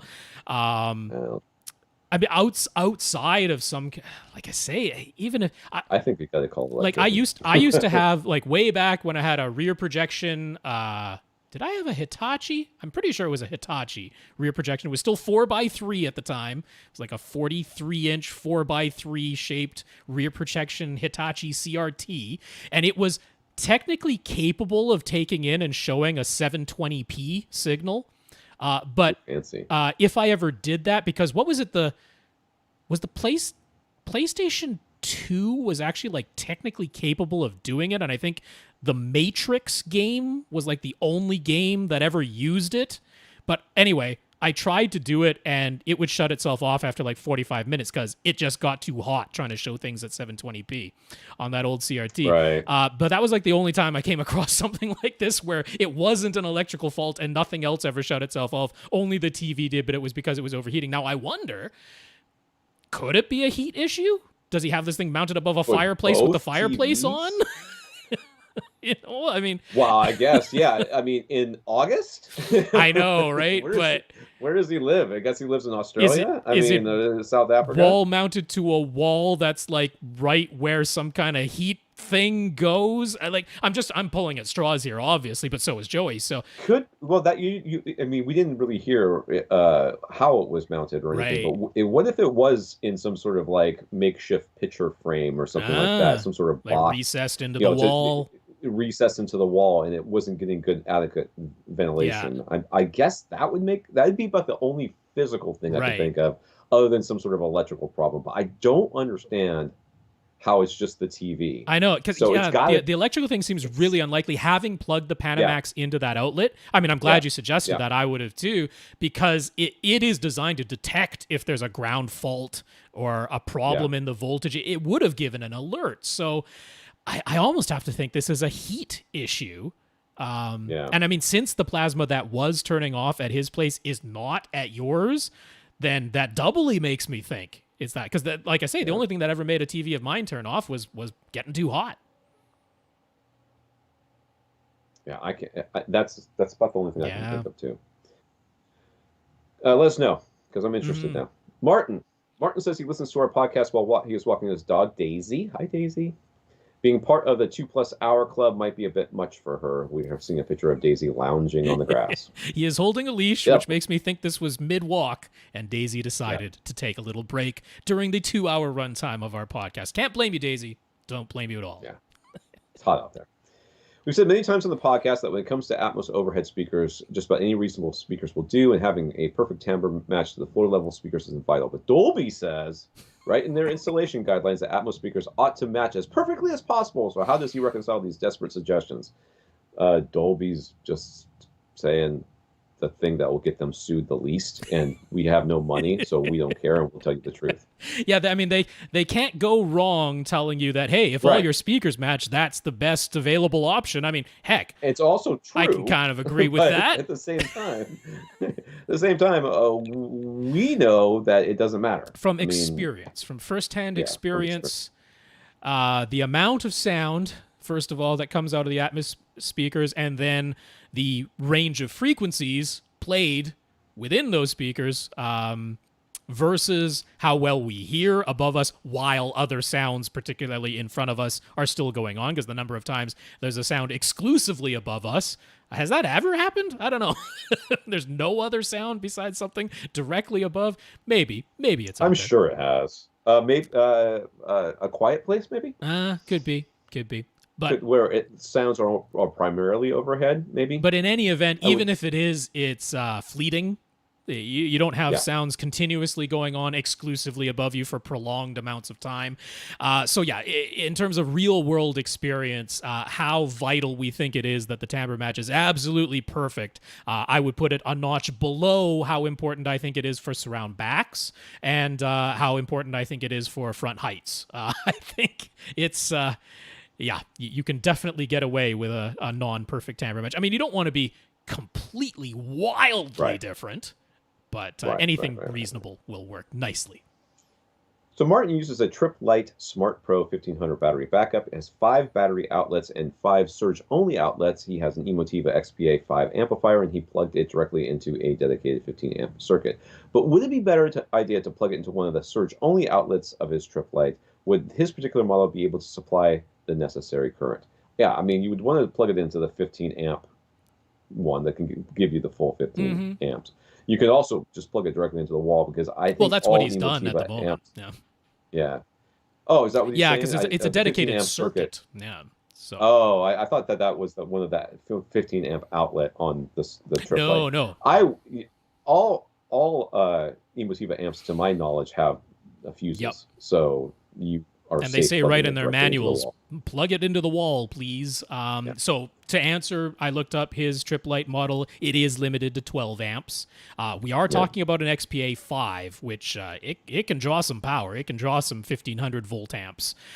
So yeah, I would suggest keeping it the way you have it and following Emotiva's own directions, because if something goes wrong, you can point right to their own manual and say, that's what you told me to do. Mitch says, we explained why we recommend labeling 4 overhead speakers as front heights and rear heights, even if they're physically positioned where Dolby says to label them top fronts and top rears. But Mitch recalls how we also mentioned that some Atmos movies are mixed as though they are 4 overhead channels with fixed positions, rather than making use of the object-based audio metadata to move around the coordinates of overhead sounds. And furthermore, those fixed positions are pretty much always top fronts and top rears. So if a movie is mixed that way, how does it sound if you've labeled your speakers as front and rear heights? And also, how does it sound if you have top middles? Do they ever do channels for overheads? I thought with channel part we would hear the channels in the lower section, and that would be objects overhead. Am I remembering that incorrectly? So yeah, the way it is on a technical side, the overhead sounds in Dolby Atmos are not channels. But some studios, like Wonder Woman is the easiest example to give of this. What they did was give 4 fixed coordinate positions. Yeah. So they aren't using, so it is object-based audio. That's how it's encoded, as objects. But they just used 4 fixed coordinate positions, and then if they wanted to pan any sounds, they did it the same way you would with channels, as in they just increased or decreased the volume levels between those 4 fixed positions, rather than using the metadata to move the coordinates, which they could have done, but they chose not to. They chose to act as if it were channels. So the good news is, with Dolby Atmos, if it is overhead sounds that are in any of the overhead positions, those sounds will play exclusively out of whatever overhead speakers you have. So if you have speakers that are physically positioned where Dolby would say to have them as top fronts and top rears, but you have relabeled them as front heights and rear heights. And then you get something like Wonder Woman that has these fixed coordinate positions. It will still play them out of the speakers you have labeled as front heights and rear heights because those are your available overhead speakers. And Dolby Atmos, it just works wonderfully that way. There's no problem. It's still discrete. It still plays out of the speakers it should play out of. And when you go over to a DTS-X disc, you don't get the situation where a sound that was supposed to be overhead also gets played out of your front, left, right speakers, or also gets played out of your surround back speakers, because now you've labeled them as front heights and rear heights, and it plays them discretely. If you have top middles, if you had only top middles, you've got a 5.2.2 or a 7.2.2 system, then all of the overhead sounds, no matter where they might have been, the coordinates might say to play them, in Dolby Atmos, they'll play out of your top middles because that's all you have overhead is top middles, so all the sounds will come out of there. If you have labeled them as front heights and top middles, it'll just say, what is my farthest forward speakers and what are my farthest back speakers, and I'm going to get as close as I can. So what was top fronts will play out of your front heights, and what was top rears will play out of your top middles now. Because again, Atmos doesn't try to put sounds that are overhead partially into your floor level speakers to try and move them that way, while DTS-X does. Right. In Mitch's case, his 4 overhead speakers are at 55 or 60 degree elevation angles, basically as short a distance in front and behind the seats as Dolby guidelines would allow for top fronts and top rears, and closer to the seats than would be allowed for front and rear heights.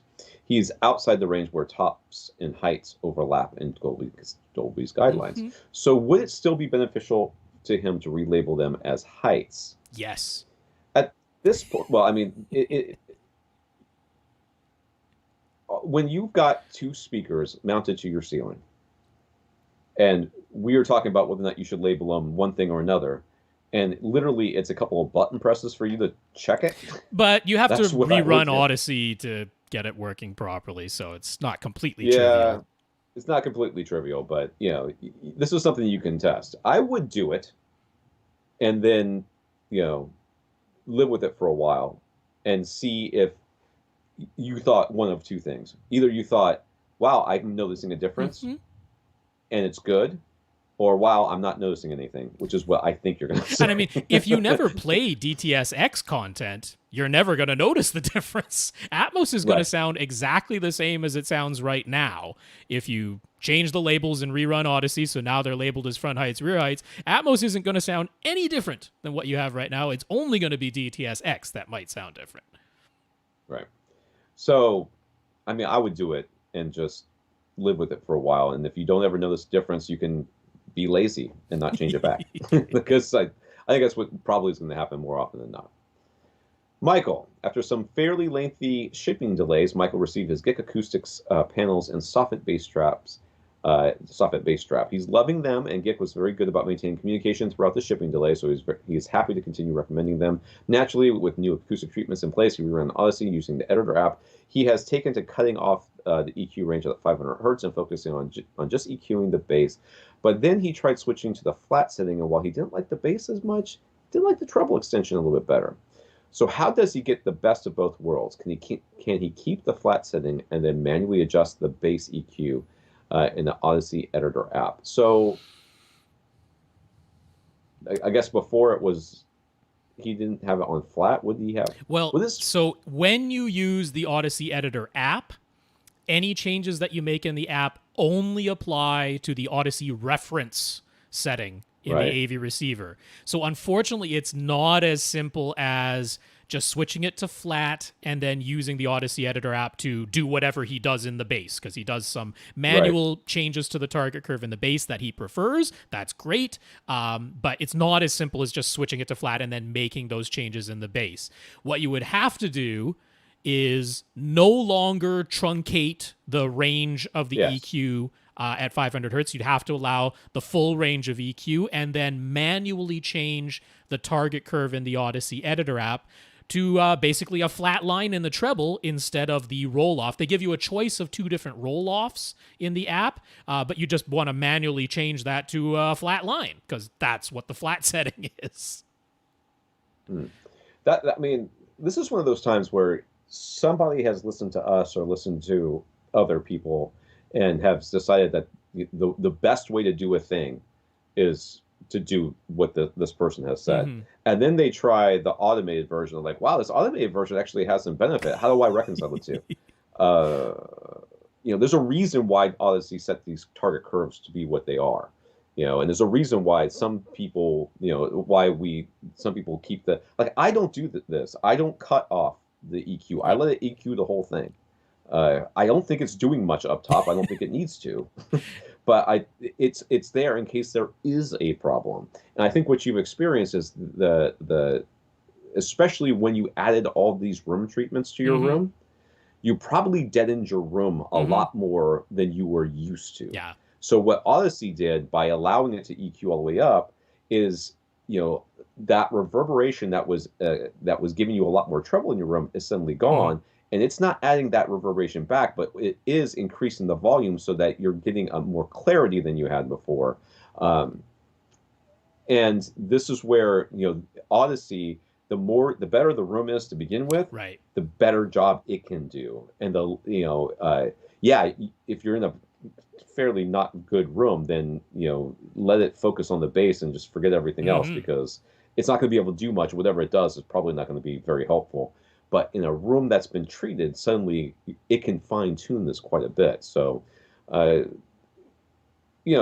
just always be open to saying, yes, I know that so-and-so said that this is the best way to do it, but it's okay to just try all of it. It's there. It's literally switching between reference and flat, and you go, okay, this is pretty easy. But at the same time, to get the same EQ that he knows he likes, that he manually achieved in the bass, but then to keep the... So one thing I want to mention is, I think the advice, that's the only way I know how to come at this, which is to still use the Odyssey editor app, still make the changes you want to in the bass, but don't truncate it anymore and manually change the treble roll-off to a flat line. But at around 16 to 18 kilohertz, which you probably can't hear anyway, depending on your age. But you probably still want to put in a roll-off way, way up there.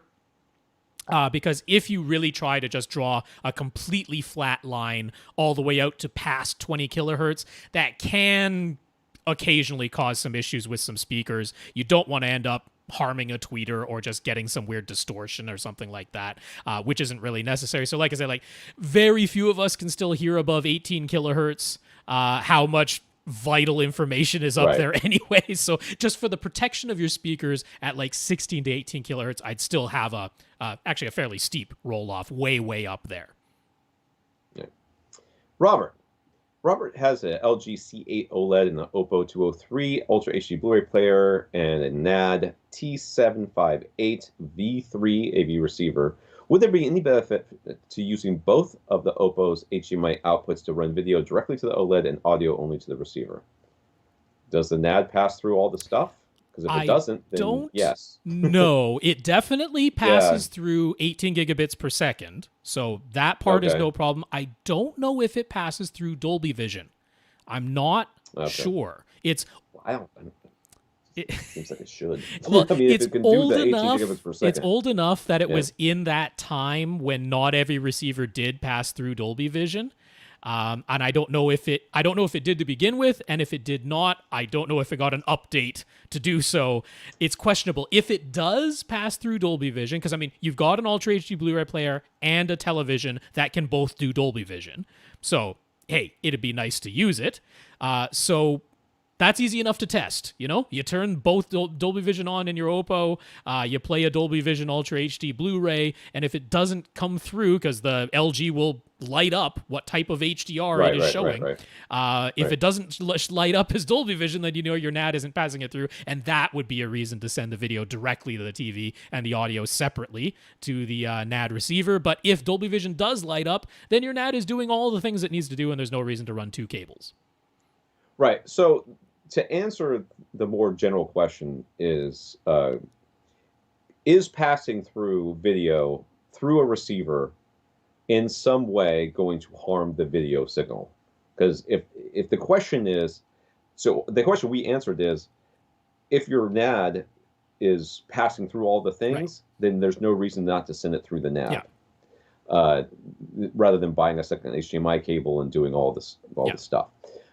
But for to answer the more general question, is there some sort of video degradation that might happen, or scaling or something that might happen at the receiver level that could harm the video signal, or is a TV just better at receiving it than the receiver? The receiver, unless you have set it to do something, or it's by default set to do something to the video signal, passes it through bit for bit, no problem. This is the easiest of things to do for the receiver, and it should not affect anything. And in fact, passing it through the receiver many times means that you get things like overlays and pop-ups, and you can see what the volume is, and you can press the info button and see what bit rate you're getting, and all sorts of other things. So there are real reasons to pass it through. There are no objective reasons not to pass it through, unless you have an old enough receiver that it's incapable of passing through everything it's supposed to. So that answers the sort of general question. Let's do one more, or is this the last one? No, it goes all the way up to 21, but that's good. We put a big dent in it this week. Bob bought a 5.1 SBS system with ultra speakers and an SB2000 sub. Standard voltage in the Philippines is 220 volts, but unlike the UK, it's at 60 hertz, not 50 hertz. They use both Type AB, North American, and Type C, UK outlets. So for the subwoofer, Bob needed 220 volts, 60 hertz with a Type B, a 3-prong American-style plug, I think. That's right. Yeah. He wrote to SBS, and they said they could accommodate that, so he placed the order. When it arrived, it had the correct plug, but no outward indication that it was 220 volts instead of 120. So he wisely contacted them again and quickly replied, they did, telling him to unscrew and remove the amp and check for a jumper on the circuit board. It's a good thing they did, because the jumper was in place with the circuit board clearly labeled it as follows. So, open input, okay, whatever. There's a picture here, and there's a little wire jumper thingy, and then it says whatever. It says open, that means the input is set to 230 volts. Shorted, the input is set to 120 volts, and the jumper is in place, so it is shorted. So as it arrived, it was set for 120 volts. So it's a good thing you checked. Very, very wise, So there was Bob. nothing to indicate that this was anything other than a standard North American version of the subwoofer. So are all SBS's Sledge amplifiers designed to operate on both 120 and 230, or did they actually use a special circuit board for the one that he had bought? There's no way they did that. No. They're all like that. In fact, I'm surprised you actually had to take the amp off to do this.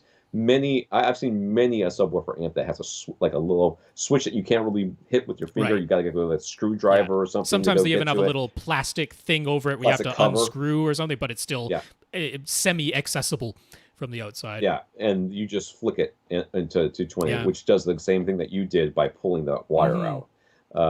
So yeah, most amps, it just makes sense from a manufacturing standpoint that you don't build two different amps, one for 120 and one for 230, because why would and SBS most definitely does sell globally, so there is no chance that this is not the same circuit board found in every single one of these amplifiers inside of their subwoofers.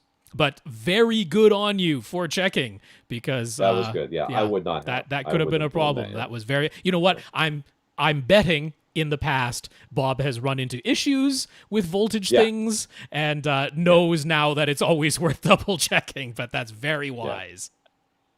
That was quick. So let's do Jim real quick. Jim, can you make use of the subwoofer crawl for dual or multiple subwoofers? Not really. No.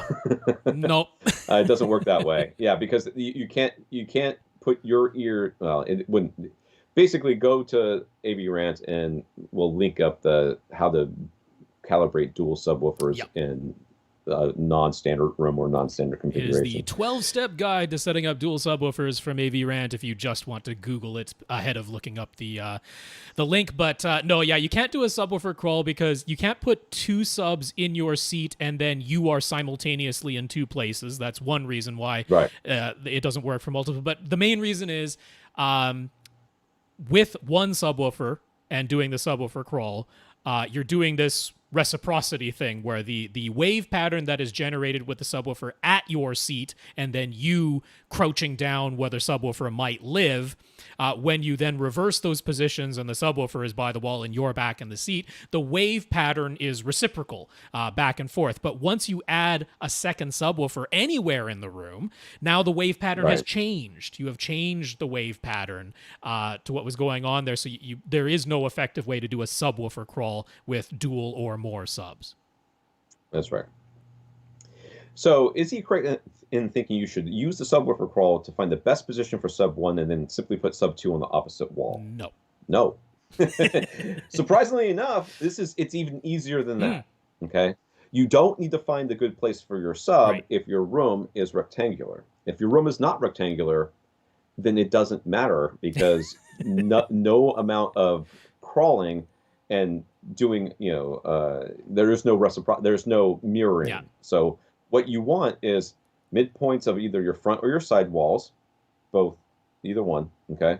So, front and back or side to side, or opposite corners. So front, right, back, left, front, left, back, right, or mirrored in some way. So if because of furniture and other things that are going on, if you have to have it on the back wall, 3 feet in, then put it on the front wall 3 feet in, and therefore they're mirrored. That's how you do it. You don't care where the good spot is because the good spot no longer becomes the good spot when you add a second subwoofer. Yeah, you could have found the good spot for one sub, but then when you add the second sub anywhere in the room, including directly across from it, it might not any longer be the good spot for just the one sub. But if you have the two subs across the room from one another, you can always imagine if you drew a line from sub 1 to sub 2, that line would go through the very middle of your room. That's how you can always make sure that they're aligned properly across a rectangular room. That's how that does that in a rectangular room. But then if it's not. So what if having two subwoofers directly across the room from each other isn't an option, or if the room is open and cannot be enclosed? And again, this comes back to put them where you can, depending, within some caveats, and then you do the 12-step thing that Rob has written up. And it's painful. It's tedious. I'm going to be honest with you. It's tedious, but it'll work. Yeah. So I will still advise, regardless of the type of room that you have, you want to have the two subs basically as far apart from each other as you can get them, because that gives you the best chance of having the most even and fewest number of really, really bad dips in your frequency response. And that's where you want to begin. But with that as your starting point, the two subs physically about as far apart as they can reasonably get, then you're going to play with the phase knob of one of the subs. The sub that is physically closer to you is the one that you want to play with. And little at a time, listening in multiple positions to a bass sweep on repeat. You might go insane, but as we talked about with Lee on his review of the dual SB2000 Pro SVS subwoofers, if you find a setting on that phase knob where you're going to focus on like a 3-seater couch and you're playing the bass sweep on repeat and you're looking for uniformity across those 3 seats, not necessarily perfect linearity at this point, but uniformity. And you find one where you're like, hey, that's pretty good. You're done. Don't keep looking for perfection. Don't keep even looking for better. You get something where you're like, I sat in all 3 seats and that bass sweep sounded very similar in all 3 of those seats. You're done and move on to equalization. All right, Rob, who do we have left? We have Tim C., Infinite Gary, and Sean M. That's it. Look at all those questions we got through. Wonderful. I know. I want to thank our listeners of the week. I want to thank Dennis, Benjamin, and Chad for going to avrant.com and clicking on the Buy Us a Cup of Coffee link, as well as our 125 patrons over at patreon.com. For sure. Dennis, Benjamin, Chad, thank you so much for those PayPal donations. Really appreciate that. And over at patreon.com/AVRant Podcast, we have 125 patrons. Thank you so much for the support. I also want to thank Aris for talking us up to ABT and AV Science when he bought his new stuff, and notes of gratitude from Jack, Josh, and Alex. Indeed. Aris, thank you so much for talking us up to ABT and AV Science. That is such a weird name, ABT. AB. They should just call themselves ABT, but I'm sure on their YouTube videos I heard them say it. And Jack, Josh, and Alex, thank you very much for the notes of gratitude for keeping this podcast going. Thank you, everybody, for continuing to listen and sending in your questions to question@avrant.com, our email address. We really, really appreciate keeping this community going. For AV Rant, I'm Tom Andry. And I'm Rob H.